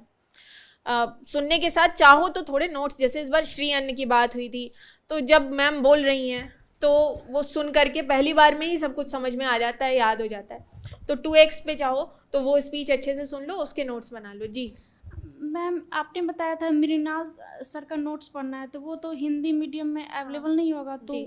मैं तो इंग्लिश में मुझे दिक्कत है, तो मैं कैसे पढ़ पाऊँगी? हाँ, ये अगर इंग्लिश में सहजता नहीं है तो फिर आपको क्लास नोट्स यहाँ पर मिल रहे हैं, क्लास नोट्स को फॉलो करो। देखो मेरी स्ट्रेटजी थी कि मृणाल सर का लिया हेल्प, लेकिन मेरी स्ट्रेटजी लास्ट स्ट्रेटजी नहीं है। आप अपने हिसाब से इस पूरे सोर्स को बदल सकते हो। तो आपको अगर लग रहा है कि वहाँ से नहीं हो पा रहा है तो फिर आप क्लास नोट्स को रेफ़र करो, साथ में CA बुकलेट जो करंट अफेयर्स बुकलेट होती है उसको अच्छे से रेफ़र करो, उसमें सब कुछ। और इकोनॉमिक सर्वे की आप समरी पढ़ो तो मेंस के आधे से ज़्यादा आंसर्स वहाँ से ही बन जाएंगे। उस समरी में जितने चार्ट्स हैं, फ्लो चार्ट्स हैं, जितने भी फिगर्स हैं, अगर जितना याद हो सके, बहुत ज़्यादा पीछे भी नहीं पढ़ना है, लेकिन जितना याद हो सके उसको शॉर्ट नोट्स में भी आप ले सकते हो। बहुत ही आधे पेज में, एक पेज में पूरे इकोनॉमिक सर्वे का क्रक्स ले सकते हो जो आपको याद रखना है मेंस में लिखने के लिए। तो सब कुछ हिंदी में भी उपलब्ध है, ऐसा नहीं है कि सिर्फ मृणाल सर के नोट से ही होगा। और मैम जैसे इस बार का CSET आया हुआ था, वो तो मतलब वो कॉन्सेप्ट पर आधारित, वो तो समझ में नहीं आया, तो वो CSET के लिए क्या करें? वो इतना टफ CSEट आएगा तो कर ही नहीं पाऊंगी। बात सही है। CSET के लिए कोई CSET के लिए- रणनीति बताइए। हाँ। या फिर कोई ऐसे टीचर्स हो जो उस टाइप के क्वेश्चन कराते हो। एक्चुअली मेरा बेसिक भी पूरा गोल है, तो उस टाइप का क्वेश्चन मतलब कैसे कवर करेंगे? बेसिक्स जब नहीं है तो उसके लिए एक ही समाधान है कि आपको बेसिक से कहीं पर पढ़ना पड़ेगा और शीट्स जो प्रैक्टिस शीट आती हैं उनको सॉल्व करना पड़ेगा। तो आप अधिक समय CSET को दो। अगर हफ्ते में 3 दिन आप एक क्लास कर लो। क्या विज़न में सर CSET की क्लास हो रही है? तो CSET की प्लीज़ ज्वाइन कर लो, क्योंकि कोई फिर आपको गाइडेंस के लिए चाहिए होगा जिससे आप गाइडेंस ले सको और बातों को समझ सको। शुरुआत से बिल्कुल ग्राउंड ज़ीरो से तैयारी करो और टाइम थोड़ा अधिक दो, प्रैक्टिस करते रहो। प्रैक्टिस के अलावा और कुछ नहीं है। मैम तो उसमें डाटा गायब है ना, और वो एनालिटिकल लॉजिकल टाइप का क्वेश्चन है, तो उस हाँ, टाइप का प्रैक्टिस से आएगा। आप प्रैक्टिस करो, आप खुद 1 महीने में देखोगे बहुत इम्प्रूवमेंट हो गया है। और सर से यहाँ पर स्पेशली मेंटोर जो आपके हों उनसे थोड़ा गाइडेंस स्पेशली ले लेना पर्सनली कि आपके लिए क्या ज़रूरी है, ठीक है। और मैम करंट अफेयर जैसे मुझे नेक्स्ट ईयर पेपर देना है, तो मतलब अभी से मैंने करंट अफेयर मैंने कुछ भी नहीं पढ़ा, तो अभी से करूँगी तो हो हाँ जाएगा? हाँ, बिल्कुल हो जाएगा। डेली न्यूज़पेपर करो, 1 साल का ही करंट अफेयर्स आपको कवर करना होता है, क्योंकि करंट अफेयर्स कुछ अलग से नहीं है। ये बात भ्रांति हटा दो कि करंट अफेयर्स कुछ नया आएगा।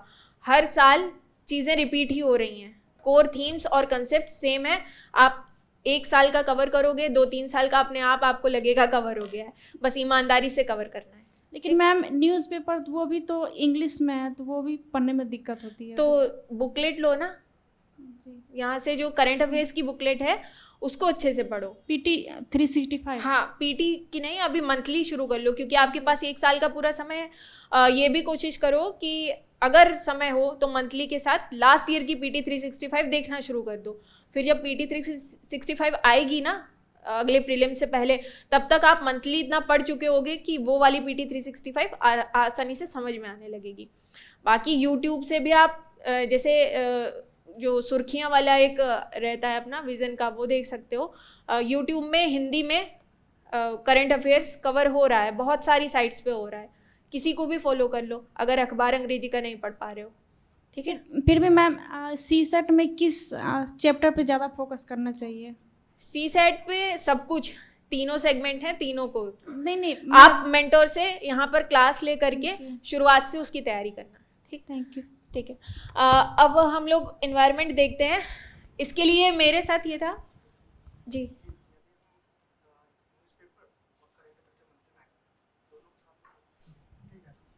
अगर दोनों को हम लोग साथ में पढ़ते हैं तो फिर हमें किस पे ज़्यादा फोकस होना चाहिए कि इसका हम सिनॉप्सिस बनाए या इसका छोड़ दें? देखो, न्यूज़पेपर जो पढ़ना है तो अपने साथ एक डायरी रखनी है, ठीक है। उस डायरी में 3 से 4 लाइन डेली, वो आपको ज़्यादा काम नहीं आएगी, लेकिन ये एक मन में रहेगा कि हाँ न्यूज़पेपर पढ़ा, उससे ये निकला। उसके बाद करंट अफेयर्स की बुकलेट लेनी है, उसको आपने मान लो PT 365 पढ़ा, उसके बाद उसमें कुछ कंसेप्ट्स होंगे जो आपको हो सकता है गूगल से सर्च करने पड़े, जैसे इस बार ज़ोंबी आइस वाला था। जैसे ठीक है मैम, मैं आपसे एक फिर से उसी बाद में क्वेश्चन पूछना चाह रहा हूँ कि अगर मैं मंथली मैगजीन को उसको 2 सेक्टर में बांटता हूँ, एक तो PT के लिए और एक मेंस के लिए। नहीं, मंथली को बांटना नहीं है, मंथली मंथली से को कर- बस जो ऊपर topic- ऊपर पढ़ना है, उसके कंसेप्ट्स को समझ लेना है। तो उसकी सिनॉप्सिस बनाने की जरूरत नहीं है? नहीं, वो सब नहीं करना है, वो आपको करना है PT 365 और मेंस 365 का सिनॉप्सिस वहां से तो बनेगा। मैम, मंथली आपको एक आइडिया देना। एक मैं बता रहा हूँ कि अगर कोई इसी चरण से स्टार्ट कर दे कि अपनी मंथली मैगजीन को कवर करे, हाँ, ठीक है, कर PT सकते हो। 365 ऑल ओवर तो बोल सकते हैं, उसी का रहता है क्रैक्स पूरे जो लास्ट में रहता है, तो वो समय तो बच जाए ना एटलीस्ट। वो जो PT 365 जो हम ज्यादा समय देते हैं, उसके जगह पर हमने मंथली तो मैगजीन आप को मंथली देखो, वही सबकी स्ट्रेटेजी अलग अलग हो सकती है। आपको लग रहा है कि मंथली का सिनॉप्सिस बना लिया जाए, तो फिर मैम इसमें ज्यादा टाइम, फिर उसके बाद न्यूज़पेपर में भी हम उसका सिनॉप्सिस बनाएं। इसीलिए तो कह रहे हैं, इसीलिए उसको छोड़ दो। मंथली वाले का सिनॉप्सिस मत बनाओ, समय ज़्यादा जाएगा। वो आपको वार्षिक वाली जो आती है 365 उसका बनाना है, हो जाएगा। आपको ये लग रहा होगा कि PT आने वाला है और सिनॉप्सिस बनाने बैठ गए तो क्या होगा, बिल्कुल। लेकिन आपने पहले अपने नोट्स तैयार करके रखे होंगे कि अब आपको मेंस 365 में ज़्यादा कुछ बचेगा नहीं सिनॉप्सिस बनाने को।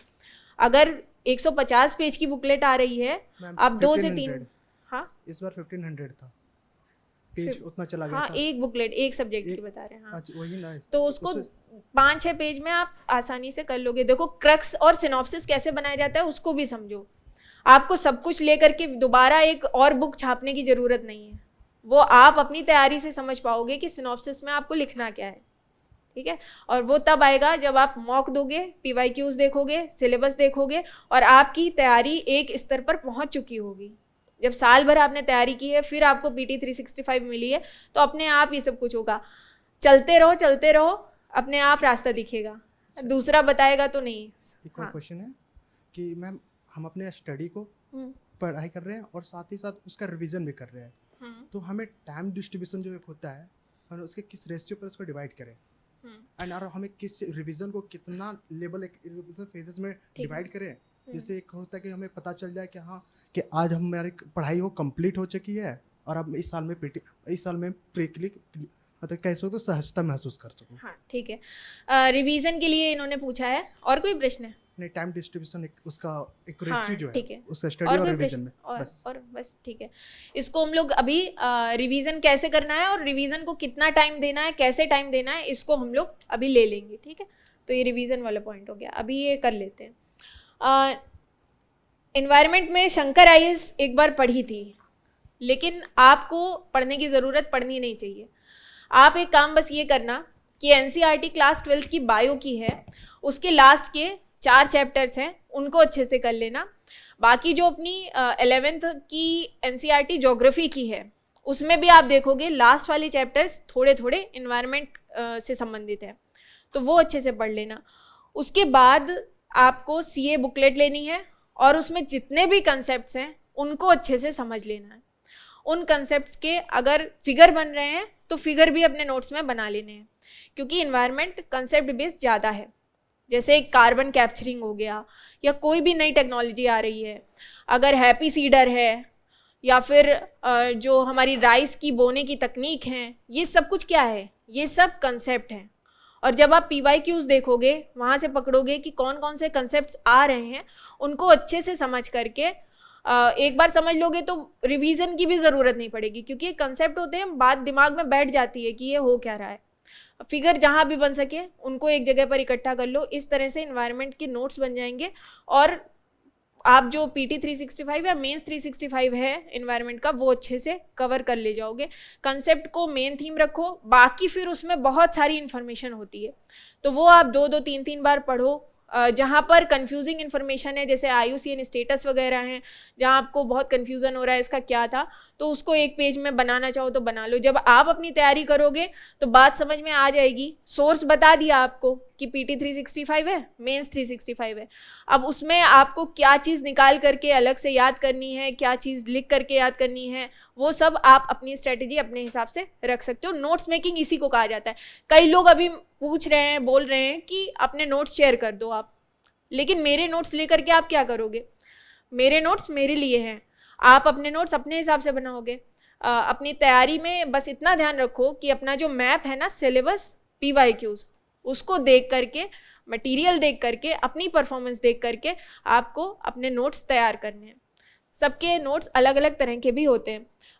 यूट्यूब से कंसेप्ट्स देख सकते हो, जहाँ भी ना समझ में आए यूट्यूब सर्च करो।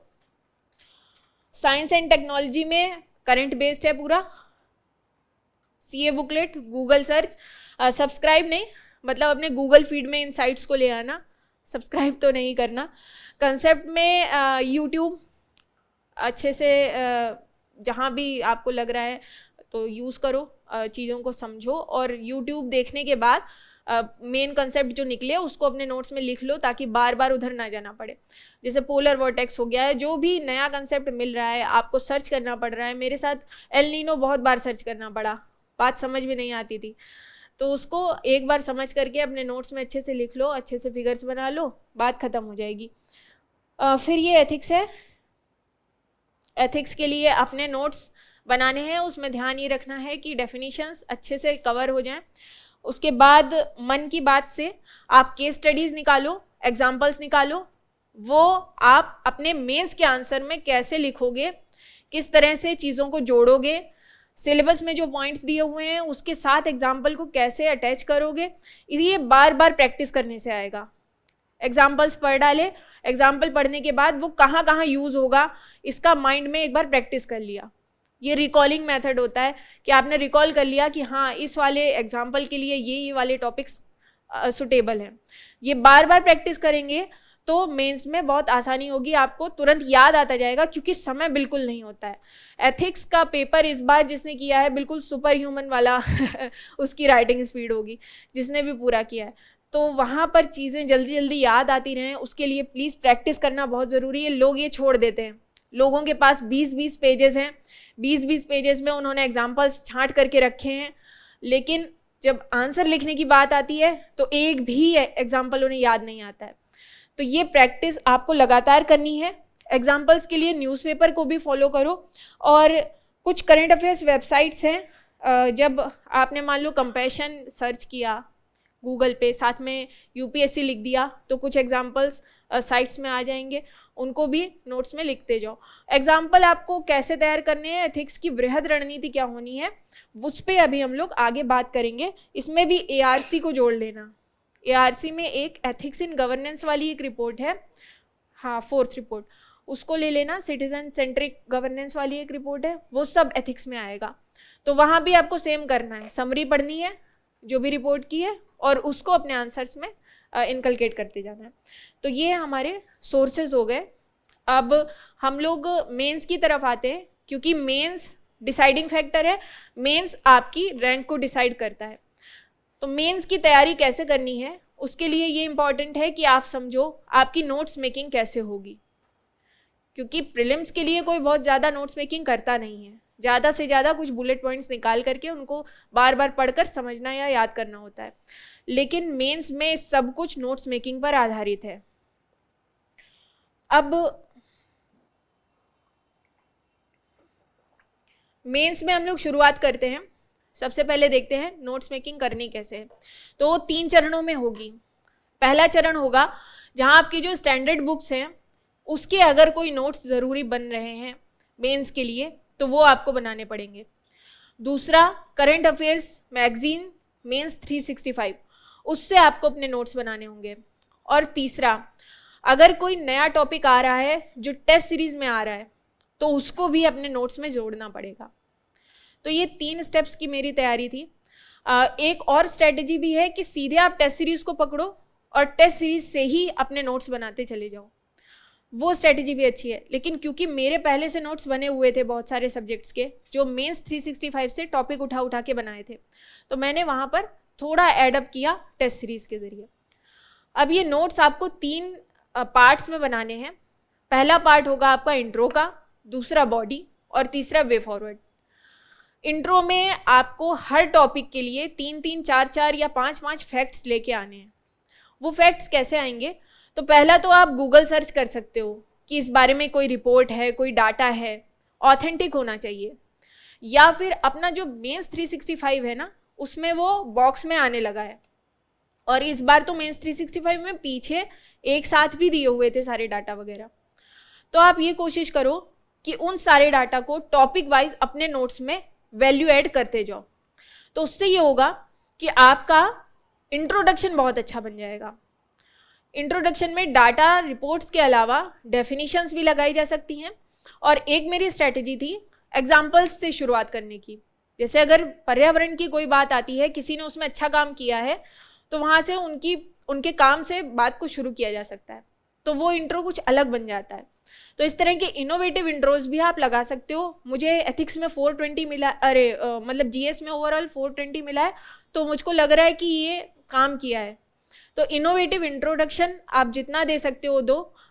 और लोगों के इंट्रोडक्शन से आपका इंट्रोडक्शन जितना ज़्यादा अलग होगा, आपकी ओवरऑल मार्किंग उतनी बढ़त में हो जाएगी। बॉडी में ये कोशिश करनी है कि जब आप नोट्स बना रहे हैं तो उस सब्जेक्ट से रिलेटेड जितने भी एस्पेक्ट्स हैं वो सब कवर हो जाएं। फिर आपको ये नहीं सोचना है कि ये सिर्फ 150 शब्दों में बनाना है, ये 500 शब्दों में।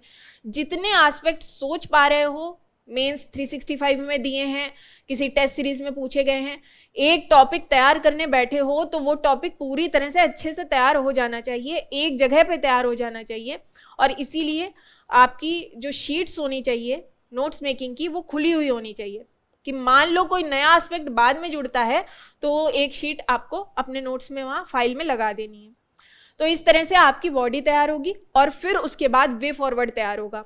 वे फॉरवर्ड में आपको तैयारी करनी है कि आप आशावादी रहें, इनोवेटिव रहें, सॉल्यूशंस देने की ओर जाएं। जब वे फॉरवर्ड आप तैयार करो तो इंटरनेशनल प्रैक्टिसेस को वहाँ पर लगा सकते हो। साथ में जब सोल्यूशन देने की बात आती है तो सोल्यूशंस भी कई तरह के होते हैं। कुछ लीगल सोल्यूशंस होते हैं, कुछ इकोनॉमिक सोल्यूशंस भी होते हैं। अब जैसे कि अभी हम लोग ना एक एग्जांपल लेंगे। मेरा एक नोट है जो ब्लू इकोनॉमी पे बनाया था, उसमें एक इकोनॉमिक सोल्यूशन आ सकता है ब्लू बॉन्ड का, कि ब्लू बॉन्ड जारी करके हम लोग फाइनेंस इकट्ठा कर सकते हैं, तो वो लगाओ।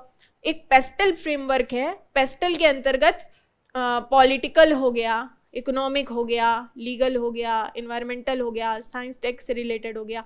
ये पेस्टल फ्रेमवर्क से जितना भी इनोवेटिव सोल्यूशन दे सकते हो दो, क्योंकि वहाँ पर मेन आपकी चेकिंग इसी बात की हो रही है कि आप जब आओगे, काम करोगे, नीति क्रियान्वयन करोगे, नीति निर्माण करोगे, तो वहाँ आप नवाचारी कितना हो सकते हो, आप नई चीज़ें कितना सोच सकते हो, आप कितना अवेयर हो कि वर्ल्ड में हो क्या रहा है, इंटरनेशनल लेवल पर इस टॉपिक के ऊपर क्या क्या नई प्रैक्टिसेस आ रही हैं। तो ये सब कुछ आपको गूगल से सर्च करना है, मेंस 365 से देखना है, चीज़ों को पढ़ते रहना है, समझते रहना है और अच्छा इनोवेटिव सॉल्यूशन वे फॉरवर्ड में लेकर के आना है। इसके अलावा आप ये भी कोशिश कर सकते हैं कि कुछ वेबसाइट्स या यूट्यूब चैनल्स इंटरनेशनल प्रैक्टिसेस पर अच्छे प्रोग्राम्स लाते हैं, तो आप समय मिले तो उनको देख लो। और एक कोई अच्छी प्रैक्टिस कहीं की मिली, मान लो नीदरलैंड की मिली, वो कहाँ कहाँ पर अपने यहाँ यूज़ हो सकती है, महिला सशक्तिकरण में यूज़ हो सकती है। एक मल्टी डायमेंशनल अप्रोच के साथ कम चीज़ें पढ़ करके उनको अलग अलग जगह पर यूज़ करना है, तो ये वे फॉरवर्ड हमारा तैयार हो जाएगा। अब आप सोच रहे होगे यही आंसर का फॉर्मेट है, यही नोट्स मेकिंग का फॉर्मेट है, तो बात सही है। मेरी स्ट्रैटेजी थी कि नोट्स मेकिंग को आंसर राइटिंग के साथ पूरी तरह से इंटीग्रेट कर दिया जाए। आपके नोट्स और आपके आंसर्स ज़्यादा फ़र्क नहीं होना चाहिए उनमें, लेकिन हाँ, जब आप मेंस के मॉक दोगे तो वहाँ पर टाइम लिमिट के साथ चीज़ों को लिखने की कोशिश करो। टाइम लिमिट के साथ लिखोगे तो बात समझ में आएगी कि कितनी वर्ड लिमिट हो पा रही है, कहाँ रुकना है, कितना समय किस क्वेश्चन को देना है, लघु में कितना देना है, दीर्घ उत्तरी में कितना देना है। इसके बाद जो नोट्स मेकिंग होगी उसमें एक टॉपिक, एक मतलब कंसेप्ट ध्यान रखना, वो है फ्लो चार्ट्स का और पिक्टोरियल रिप्रेजेंटेशन का। आपने आधे पेज में किसी बात को लिखा और उसकी बजाय आपने छोटा सा एक फ्लो चार्ट बना दिया, तो दोनों में ज़्यादा संभावना ये है कि जो फ्लो चार्ट है वो आई कैचिंग होगा, वो चेकर को सिरदर्द नहीं देगा, उसको बात तुरंत समझ में आ जाएगी, ये भी समझ आ जाएगा कि एस्पायरेंट अच्छे से बात को जानता है, और वहाँ मार्क्स आपके बढ़ जाएंगे। तो जितना ज़्यादा हो सके अपने जब नोट्स बना रहे हो उसी समय ये बात ध्यान रखो कि जहाँ भी बात फ्लो चार्ट में लिखी जा सकती है उसको बुलेट पॉइंट में या फिर उसको लंबी लंबी लाइनों में मत लिखो। कोई प्रक्रिया है, जैसे इंसॉल्वेंसी एंड बैंक्रप्सी कोड है, उसकी पूरी प्रक्रिया है, उस प्रक्रिया को आपको कोई ज़रूरत नहीं है लाइनों में लिखने की, बस एक फ्लो चार्ट बना देना है। और फ्लो चार्ट में भी कोशिश ये करनी है, फ्लो चार्ट के कुछ ये साइनेज ध्यान रखो। ये स्टार्टिंग के लिए हो गया, उसके बाद जो भी प्रोसेस है उसको रेक्टेंगल में करना है। उसके बाद अगर कहीं पर डिसीजन मेकिंग हो रही है तो उसको डायमंड में करना है। ये डायमंड है, क्योंकि ये जो डायमंड होता है ये जब आप इस तरह से बनाते हो तो इसमें यहाँ से यस और यहाँ से नो, ये दो संभावनाएं निकलती हैं। और इसी तरह से जब अंत होना है तो उसको भी आप ऐसे इसी को स्टार्ट कर दो, इसी को एंड कर दो। बहुत सारी प्रक्रियाएं इन तीन साइनेज में हो जाएंगी।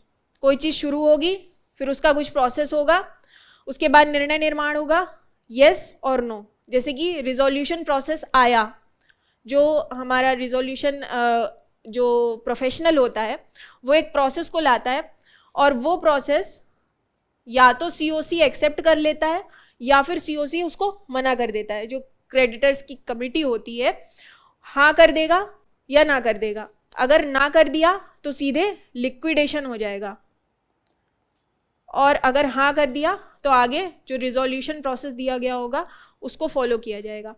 तो ये चीज़ आप लिखोगे, लाइन भरोगे, उससे ज़्यादा अच्छा है कि बस 4 से 5 स्टेप का एक फ्लो चार्ट बना दिया। और ये सिर्फ यहाँ यूज़ नहीं होगा, जहाँ भी प्रोसेस की बात होगी। अब जैसे अपनी विधायी प्रक्रिया है, विधायी प्रक्रिया में एक सदन में बात गई, वो दूसरा सदन मान लो राज्यसभा है तो दूसरा सदन या तो बात को मानेगा हाँ या फिर ना। वहाँ भी सेम यही, आपको पिक्टोरियल रिप्रेजेंटेशन दे देना है, चीज़ों को बहुत लंबा लिखना नहीं है। इस तरह के फ्लो चार्ट को आप यूज़ करोगे तो निश्चित रूप से मार्क्स बढ़ेंगे मेंस में। और इसके अलावा बहुत तरह के फ्लो चार्ट्स होते हैं। मेरे पास टेम्पलेट्स थे, जैसे कि ये वाला होता है। कोई भी प्रोसेस जो साइक्लिक हो उसको इस तरह से बना लो। आप YouTube पे सर्च करना, फ्लो चार्ट के बहुत सारे टेम्पलेट्स मिल जाएंगे। एक बहुत प्रसिद्ध है, वो तो सभी जानते हैं, यहाँ पर जो टॉपिक पूछा गया है उसको लिखा 1 2 3 जो भी उसमें लिखना है। बाकी चीज़ों के जैसे ये कोई चीज़ है, उसके तरह तरह के भाग हैं या प्रकार हैं, उनको इस तरह से बना लिया। तो ये उपलब्ध है, आसानी से आप सर्च करना, YouTube पे भी मिलेगा, कहीं भी मिलेगा। ये नोट्स मेकिंग की बात हो गई। नोट्स मेकिंग के बाद अब हम लोग एथिक्स को थोड़ा ले लेते हैं, क्योंकि एथिक्स इम्पॉर्टेंट है। मेरे मार्क्स भी ठीक ठाक है, तो मेरी एथिक्स की जो स्ट्रेटेजी थी उसको आप सब देख सकते हो। सबसे पहले तो ARC की 4th और 12th रिपोर्ट वो अच्छे से पढ़नी है। उसमें जो भी बातें हैं, सिर्फ उसकी रिकमेंडेशंस नहीं, उसमें बीच बीच में कुछ अच्छे सेंटेंसेस भी हैं, वो भी चाहो तो ले सकते हो, जो आपके एथिक्स में काम आएंगे। उसके बाद जहाँ निर्णय प्रक्रिया की बात होती है कि आप कोई निर्णय क्यों लेंगे केस स्टडी में, उसमें संविधान, कानून, नियम, उपनियम हो गए, मान्यताएं हो गई, इन सबको एक चरणबद्ध तरीके से रखना है, तो वो एक फ्लो बना रहता है आपकी निर्णय प्रक्रिया में। उसके अलावा जो निर्णय आप ले रहे हो या किसी विकल्प के साथ आप जा रहे हो, तो उसका आधार तैयार करके रखो कि मैं अगर ये निर्णय लूँगा या लूँगी तो उसका क्या आधार होगा, किस आधार पर ये निर्णय लिया जाएगा। तो उसके लिए कैटेगोरियल इम्परेटिव की बात हो गई। गांधी जी के बहुत सारे सिद्धांत हैं, एक रविन्द्रनाथ टैगोर जी का सिद्धांत है एकला चलो रे, तो इन सबको ना एक पेज में तैयार करके रखो। इसी तरह से बहुत सारा संदेहवाद है, भौतिकवाद है, चेतनावाद है, तरह तरह की विचारधाराएं भी हैं।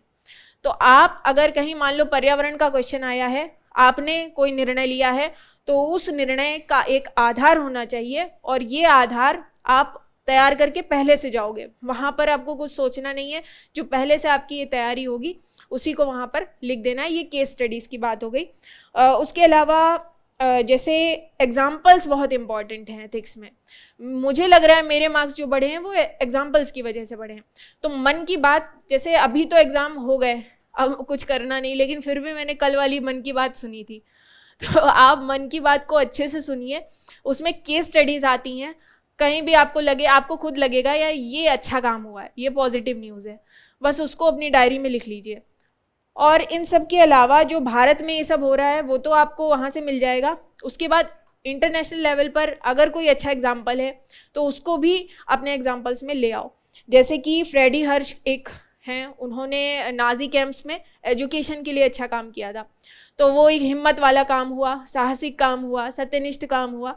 तो ये जब आप इंटरनेशनल चीज़ों को पढ़ रहे हो, कहीं हिस्ट्री में पढ़ रहे हो, किसी भी विषय में पढ़ रहे हो, अगर लग रहा है कि ये पर्सनैलिटी है, इसने अच्छा काम किया है, इसका पॉजिटिव इम्पैक्ट गया होगा, तुरंत अपनी डायरी में उसको नोट कर लो। और ये सब डायरीज ना अपने मेज में निकाल के रखो।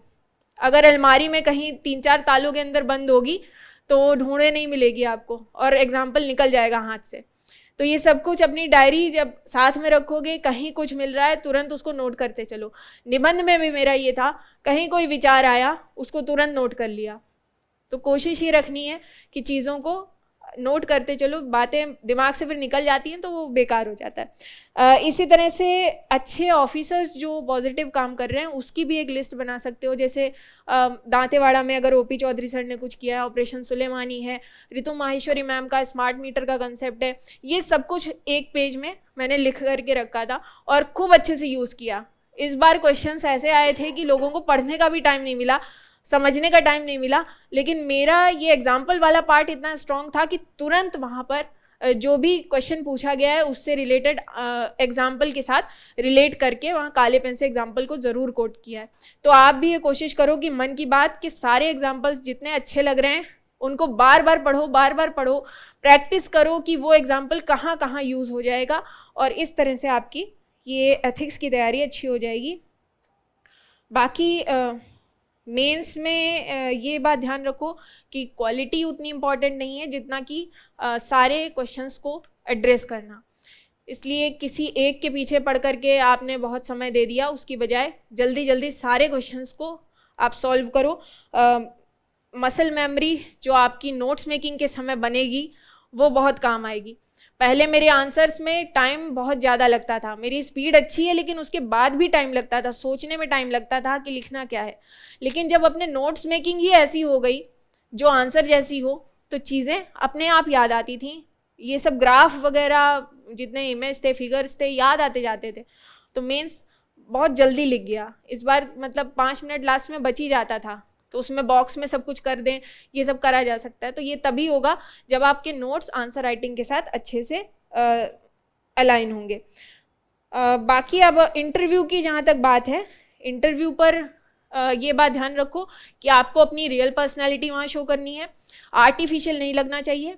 मॉक्स देने जाते हो लेकिन मॉक्स में बहुत सावधान रहो, आपको तरह तरह की एडवाइसेस मिलेंगी, बहुत अजीब एडवाइसेस भी मिलेंगी। सबके अपने अपने सेटअप हैं, वहाँ पर आपको हर चीज़ को ले लेना है ऐसा नहीं है। हर एडवाइस को आप विवेकपूर्ण ढंग से अपने हिसाब से यूज़ करो। फैक्चुअल नहीं होता है, ये पर्सनालिटी टेस्ट है। तो फैक्ट्स, व्हाट, वेयर, हु, ये सब तैयार करने की ज़रूरत नहीं है। कई लोग, ऐसा भी हुआ मेरे साथ, बहुत फैक्चुअल, बहुत मॉक हो गए कहीं पर। उन्होंने पूछा भाई कौन से सन की ये बात है, ये बताओ।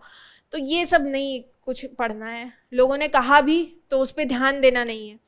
वहाँ आपको सिचुएशन कठिन आ रही है, आप कैसे टैकल करोगे, आप करेजियस हो या नहीं, आपकी पर्सनालिटी कैसी है, ये सब कुछ मायने रखता है। सामने बहुत ही एक्सपीरियंस लोग बैठे होते हैं जो थोड़ी देर की बातचीत में इतना समझ लेते हैं कि आपने अभी तक अपनी पर्सनालिटी के साथ क्या कर रखा है। बाकी डेफ अच्छे से तैयार करो। डेफ में मेरे साथ एक पॉजिटिव ये था कि क्योंकि मेरे पास पहले से बहुत एक्स्ट्रा करिकुलर में मेरे पास अच्छा मटेरियल था, अच्छे सर्टिफिकेट्स थे, तो वहाँ पर एक एज मिली दोनों बार इंटरव्यू में। क्योंकि पिछली बार भी और इस बार भी बालश्री से खूब क्वेश्चन आए। सीधे जो चेयरपर्सन मैम थी उन्होंने बालश्री से ही बातचीत शुरू की। जो मेरे कंपटीशन के डिबेट के कुछ नाम लिखे हुए थे उनसे बातचीत शुरू हुई। तो अगर आपका भी बैकग्राउंड है तो डेफ में ये मत सोचो कि ये फिल नहीं करना है, अच्छे से फिल करके जाओ, भर के जाओ, वहाँ आपको पॉजिटिव ही उसका एक मिलेगा। साथ में हॉबी कई लोग छोड़ देते हैं, तो हॉबी मत छोड़ो, अपनी पर्सनालिटी आप वहाँ प्रेजेंट कर रहे हो, कुछ तो होगा ना जो आपको एक्स्ट्रा पढ़ाई के अलावा किया होगा ज़िंदगी में, तो 2 तो लिख ही सकते हो, 2 लिखने की कोशिश करो।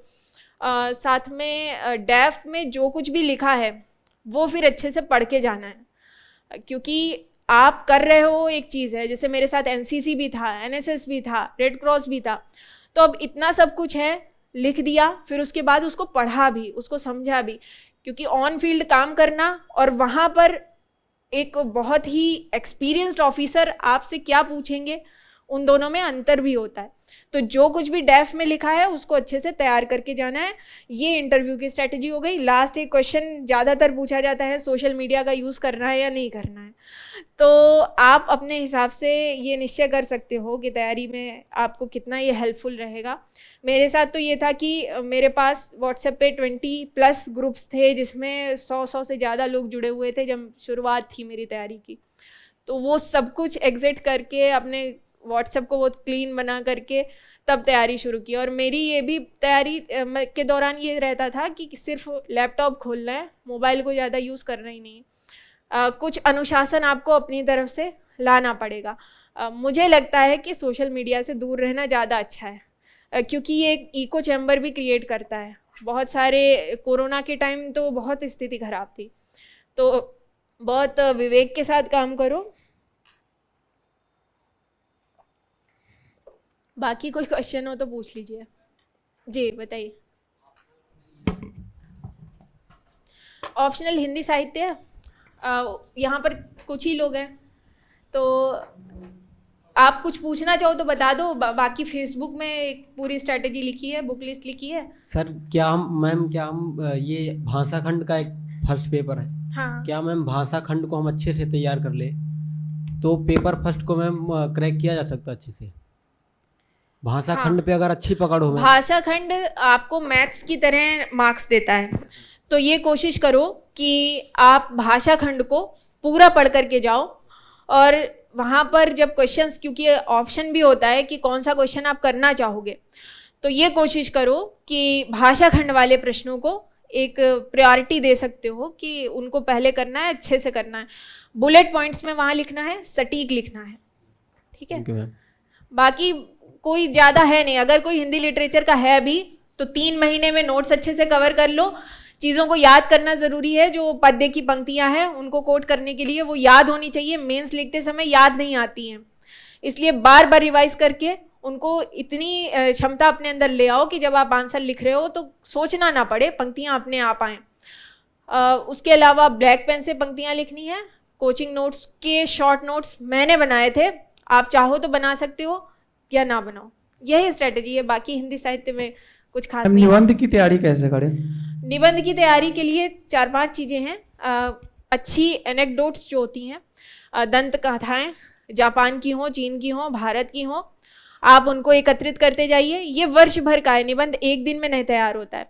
निबंध भी कुछ पर्सनालिटी टेस्ट जैसा है। मेरे पिछली बार निबंध में 148 मार्क्स थे और इस बार भी 132 मार्क्स हैं। तो जब इस स्तर पर अगर निबंध आपको तैयार करना है तो एक वार्षिक सतत प्रक्रिया आपको अपनानी पड़ेगी। फ्लो बना रहना चाहिए आपके निबंध में, इस बात की प्रैक्टिस करनी पड़ेगी। बाकी अच्छी पंक्तियां हिंदी में देखो एक बहुत बेहतरीन चीज़ है कि आप अंग्रेजी के भी कोट्स यूज़ कर सकते हो हिंदी निबंध में, संस्कृत भी यूज़ कर सकते हो और हिंदी तो यूज़ कर ही सकते हो। तो सुभाषित अच्छी अच्छी तैयार कर लो, अंग्रेजी के किसी अच्छे विद्वान ने कोई अच्छा कथन कहा हो उसको तैयार कर लो। रोमन में भी लिख सकते हो, ज़रूरी नहीं है कि कोई इंग्लिश का सेंटेंस है वो आप हिंदी में लिखो। मैंने रोमन में लिखा है, ये ज़रूर है कि फिर ब्रैकेट में उसका अर्थ समझा दो तो अच्छा रहेगा। संस्कृत सुभाषित खूब प्रयोग किए हैं, सिर्फ सुभाषित नहीं, एक एक वर्ड भी होता है तो वो बहुत अर्थमत्ता वाला होता है संस्कृत में। जैसे चरण मार्गान विजानाति, छोटी सी चीज़ है, उसका अर्थ बहुत अच्छा है, तो उसको लिख करके थोड़ा उसको एक्सप्लेन कर दिया। तो ये सब चीज़ें निबंध में आपको अच्छे मार्क्स दिला सकती हैं। हेलो जी जी। में मतलब जैसे मेरा अभी ऑप्शनल ख़त्म हो गया है तो अब मुझे सेकंड रीडिंग चालू की है, तो उसमें सेकंड रीडिंग में अभी से नोट्स जो मतलब 60 नोट्स टाइप का बनाना है, तो उसके लिए अभी सेकंड रीडिंग में जैसे पढ़ रहा हूँ तो हर लाइन में ऐसा लगता है जैसे नई चीज़ें हैं, इसको भी बनाना।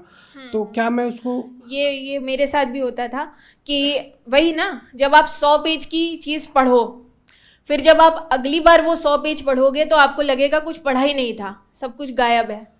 इसीलिए ज़रूरी होता है अपने नोट्स बनाना, चीज़ों को समझ करके उसको अपनी भाषा में लिख लेना। 100 पेज को 10 पेज में जब आप लिख लेते हो तो आप देखोगे जब नेक्स्ट टाइम रिवाइज करोगे तो आपको सब कुछ याद होगा कि हाँ क्या पढ़ा था। आपके नोट्स आपकी हैंड राइटिंग में होंगे, रिवीजन करोगे, चीज़ें रिकॉल हो जाएंगी आसानी से, कंसेप्ट्स भी रिकॉल हो जाएंगे। इसलिए ही एक बुक को आप पूरा पूरा पढ़ रहे हो 3-3 4-4 बार, तो ये नहीं करना है। आपको उसका नोट बना लेना है और अगली बार रिवीजन में उन्हीं क्रक्स को यूज़ करना है।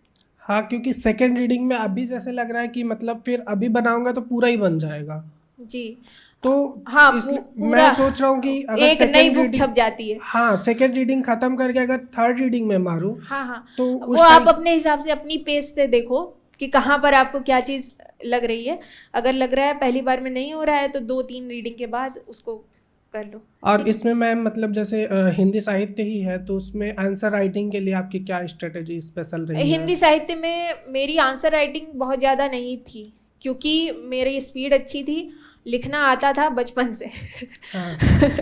हम लोगों के स्कूल में ये रहता था कि खूब प्रैक्टिस कराई जाती थी लिखने की, तो हिंदी साहित्य में लिखना नहीं पड़ा उतना। ये था कि नोट्स तैयार कर लिए, पॉइंट्स याद आ जाएं तो मुझे पता था कि ये तो लिख ही जाना है। निबंध में भी मेरे साथ यही था कि अगर मेरी तैयारी अच्छी है, मेरे पास पॉइंट्स हैं, तो वहाँ लिख जाना है। मेरा भाषा का फ्लो बनाने में समय उतना नहीं गया, चीज़ों को लिखने में बार बार समय उतना नहीं गया, लेकिन आप लिख करके प्रैक्टिस करते रहोगे तो आपको एज मिलेगी। और मॉक टेस्ट जब समय के साथ आप करते हो तो वहाँ स्ट्रैटेजी भी बन जाती है कि एग्ज़ाम हॉल में कैसे करना है, किस विषय को कितना समय देना है। व्याख्या खंड का एक बात ध्यान रखना कि उसका भी अच्छा अभ्यास करते रहना। ठीक जी।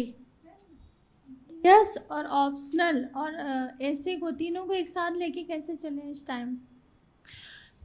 जीएस आप ज़्यादा फोकस में शुरुआत में रखो, निबंध अपने आप होता जाएगा जब आप जीएस पे अच्छी पकड़ रखोगे।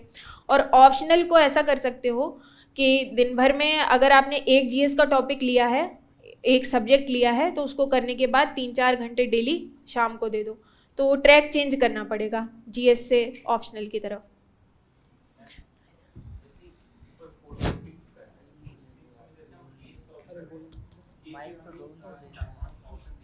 4-5 नहीं, 2 से 3 बस। 2-3 ऑप्शन हमने दे दिया। हाँ। ऑप्शन देने के बाद जब हम उसको कंक्लूड करते हैं तो कंक्लूड हम कैसे बेस्ड दें कंक्लूजन उसका? कंक्लूजन के लिए बेस्ट यही है कि आपके पास आधार विचारकों के कथन तैयार होने चाहिए, उनको ब्लैक से लिख करके, चाहे तो बॉक्स में भी कर सकते हो। तो जब विचारकों की बात से या किसी वाद से जो विचार वाद हैं उनसे जोड़ करके अपना कंक्लूजन दोगे तो अच्छा रहेगा। कभी कभी केस स्टडी में ये दिक्कत आती है कि जैसे हम स्टार्ट तो कर रहे हैं तो कभी जो आर्टिकल पता हैं तो ठीक है, लेकिन कभी कभी जिसमें आर्टिकल नहीं पता है हम स्टार्ट कैसे करें, क्या फिट कर दें उसमें स्टार्टिंग, क्योंकि स्टार्टिंग यहाँ भी भूमिका आपको पहले से तैयार, देखो केस स्टडीज में भी थीम रिपीट हो रही है, कोई नई थीम आपको मिली है इधर नहीं मिल रही है, जो लास्ट ईयर्स में आई है सेम थीम्स, पर्यावरण की अगर थीम है, राष्ट्रीय सुरक्षा की थीम है, कुछ SC/STs की थीम है, तो वो थीम्स के इंट्रो आपको तैयार करने हैं। देखो GS के सभी नोट्स मेकिंग में सेम ही स्ट्रैटेजी काम आएगी, इंट्रो तैयार रखो, वे फॉरवर्ड तैयार रखो और बॉडी में सारे सेगमेंट्स को कवर करने की कोशिश करो। तो यहाँ भी आप कोई डाटा लेते हो SC/STs से लेकर के, कोई एग्जाम्पल जिसने अच्छा काम किया हो, या फिर डेफिनीशन तो बहुत कम आती है, केस स्टडीज़ के भी इंट्रोज इस तरह से आपको अपने नोट्स में तैयार करके रखने पड़ेंगे। जैसे इस बार केस स्टडी आई थी तो उसमें 5-6 ऑप्शन दिए हुए थे, एक बड़ी बड़ी केस स्टडी थी, तो अब उसमें हम जैसे एक को सॉल्व कर रहे हैं तो उसमें जो हम उसके बेनिफिट और लॉस 2 पॉइंट में डिवाइड करके हम उसको सॉल्व कर रहे हैं, तो उसमें हमने मान लीजिए किसी किसी में भावनात्मक बहुत सारे मुद्दे हैं तो उसको मीन्स हमने सिंपल लिख दिया तो कॉपी बहुत नॉर्मल दिखने लगती है, लगता है कि है ही नहीं है। वो इसके लिए ना कीवर्ड्स होते हैं कुछ, देखो इंग्लिश में कीवर्ड्स का यूज़ हो ना हो, हिंदी में मूर्तता लाने के लिए, वजन लाने के लिए कीवर्ड्स तैयार रखना ज़रूरी है। हिंदी में जब आप उत्तर लिख रहे हैं तो वो कीवर्ड्स आप एक डायरी में लिख लीजिए और उनको भी रिवाइज करते रहिए। कैटेगोरियल इम्परेटिव हो गया, इस तरह के बहुत सारे शब्द हैं, भावनात्मक बुद्धिमत्ता हो गया, तो उनको लिख करके रिवाइज करते रहोगे। एक डायरी आप कीवर्ड्स की भी बना सकते हो, जैसे कि एक मैप्स की डायरी है, एक डाटा वगैरह की डायरी है, एक इसकी भी डायरी, एक एग्जाम्पल की डायरी भी है। तो ये सारी डायरीज आप अच्छे से तैयार करके रखो और जब मेंस देने जा रहे हो उसके 2-3 दिन पहले अगर आप इन सबको रिवाइज कर लेंगे तो आप देखेंगे कि उत्तर की गुणवत्ता अपने आप बढ़ जाएगी, चीज़ें दिमाग में आ जाएंगी, वहाँ आसानी से रिकॉल हो जाएंगी। तो ये सब कुछ आप एक जगह लिख करके बार बार पढ़ करके प्रैक्टिस करो कि आंसर में ये वर्ड्स कैसे लाए जाएं। जी मैम, हिस्ट्री में ऑप्शनल और GS का क्या अप्रोच होना चाहिए? उसका फैलाव तो बहुत ज़्यादा है, तो उसको किस तरीके से प्रिसाइज करें? हिस्ट्री मतलब ऑप्शनल है आपका ना हिस्ट्री, तो उसके बारे में तो ज़्यादा जानकारी नहीं है। आप हिस्ट्री के अगर कोई टॉपर हो तो उनसे पूछना। बाकी GS की, हाँ, GS की अप्रोच पूरी तरह से अलग है। GS की जनरलाइज्ड अप्रोच है, वहाँ आपको ऑप्शनल वाले आंसर नहीं लिखने हैं। तो ये कोशिश करो कि आप ऑप्शनल को अपने GS की हिस्ट्री की तैयारी से थोड़ा अलग रखो। यहाँ पर GS में जनरलाइज्ड आंसर्स। जी मैम, 2 क्वेश्चन थे मेरे मैम। एक मैम, जो लैंग्वेज पेपर होता है, यूजुअली मैं इंग्लिश मीडियम से बिलोंग करता हूँ, तो इंग्लिश का ऐसा प्रॉब्लम नहीं है। हिंदी का पर्सपेक्टिव में मैं ये पूछना चाहता हूँ, जैसे निबंध हो गया, पैसेजेस हो गए, तो उसे हम कैसे प्रैक्टिस करें? इसके लिए आप ये कर सकते हैं कि आप पढ़िए, आप हिंदी का न्यूज़पेपर पढ़िए, क्योंकि जब आप चीज़ों को पढ़ते हैं तो वो अपने आप राइटिंग में आ जाता है। तो वर्ष भर है अभी आपके पास अगले परीक्षा से पहले, तो ज़्यादा से ज़्यादा हिंदी की चीज़ें पढ़ने की कोशिश करिए, अपना कॉम्प्रिहेंशन हिंदी में बढ़ाने की कोशिश करिए, तो राइटिंग अपने आप आएगी। और मैम, जैसे मैंने GS फाउंडेशन कोर्स ले रखा है, तो हमारी क्लासेस होती हैं, तो हमारे 2 क्लासेस हैं, तो फिर हम सेल्फ स्टडी कैसे करें और फिर अपना क्लास नोट समय प्रबंधन करना पड़ेगा। 5 से 6 घंटे हर दिन आपको देना है। देखो आपको फील्ड में जाके भी यही करना है, समय का मैनेजमेंट। तो अभी से ये चीज़ सीखो कि टारगेट अगर लिया है तो उसको समय के अंदर पूरा करना है। मेरे साथ भी होता था, सबके साथ होता है, समय कम पड़ता है, समय कभी ज़्यादा नहीं मिलेगा। आप देखोगे प्रीलिम्स के पहले लगेगा 3 दिन और मिल जाते, बस भगवान 3 दिन दे दो। तो ये चीज़ सबके साथ है, लेकिन वहीं पर आप बेस्ट मैनेजमेंट अगर कर ले जाते हो तो चीज़ें सही रहेगी। मैम, एक और क्वेश्चन है, जैसे GS एंड ऑप्शनल के पर्सपेक्टिव में, जैसे हम थ्रू आउट द कोई हम डे प्लान बनाते हैं कि हम कोई पर्टिकुलर चीज़ पढ़नी है, तो हम GS और ऑप्शन के प्रपोर्शन को कैसे डिवाइड कर सकते हैं? 60-40 प्रपोर्शन आप मार्किंग के हिसाब से रखो कि GS कितने मार्क्स का है, ऑप्शनल कितने मार्क्स का है, उसी हिसाब से। और सबकी पृष्ठभूमि अलग अलग हो सकती है, ऑप्शनल का तरीका अलग हो सकता है। जैसे मैथमेटिक्स में बहुत समय देना पड़ता है, तो मैथमेटिक्स ऑप्शनल है तो रणनीति अलग होगी।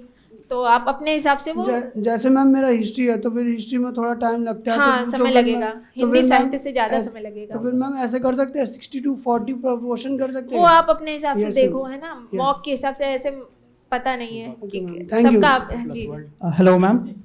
First of all, a big congratulations to you on your success. जी मैम मेरे को ये पूछना था कि एसे को क्या करना है, like when to start essay? Anecdotes हो गई, अभी बताया ना जो जो चीज़ें, सुभाषित हो गई, पंक्तियाँ हो गई, ये यही सब है, उसमें कुछ अलग से नहीं है। लिखो, चेक कराओ, चेक कराने पर जो आपको फीडबैक मिले उसको फिर अगली बार अपने आंसर में रखिए। नोट्स मेकिंग कैसे करनी है अभी तक की वो आंसर वाली रणनीति थी, वही है, ठीक है। कोट्स, हाँ वो याद करना पड़ेगा। बहुत सारे सोर्सेज हैं, एक अभिव्यक्ति करके एक वेबसाइट है, उसको फॉलो कीजिए।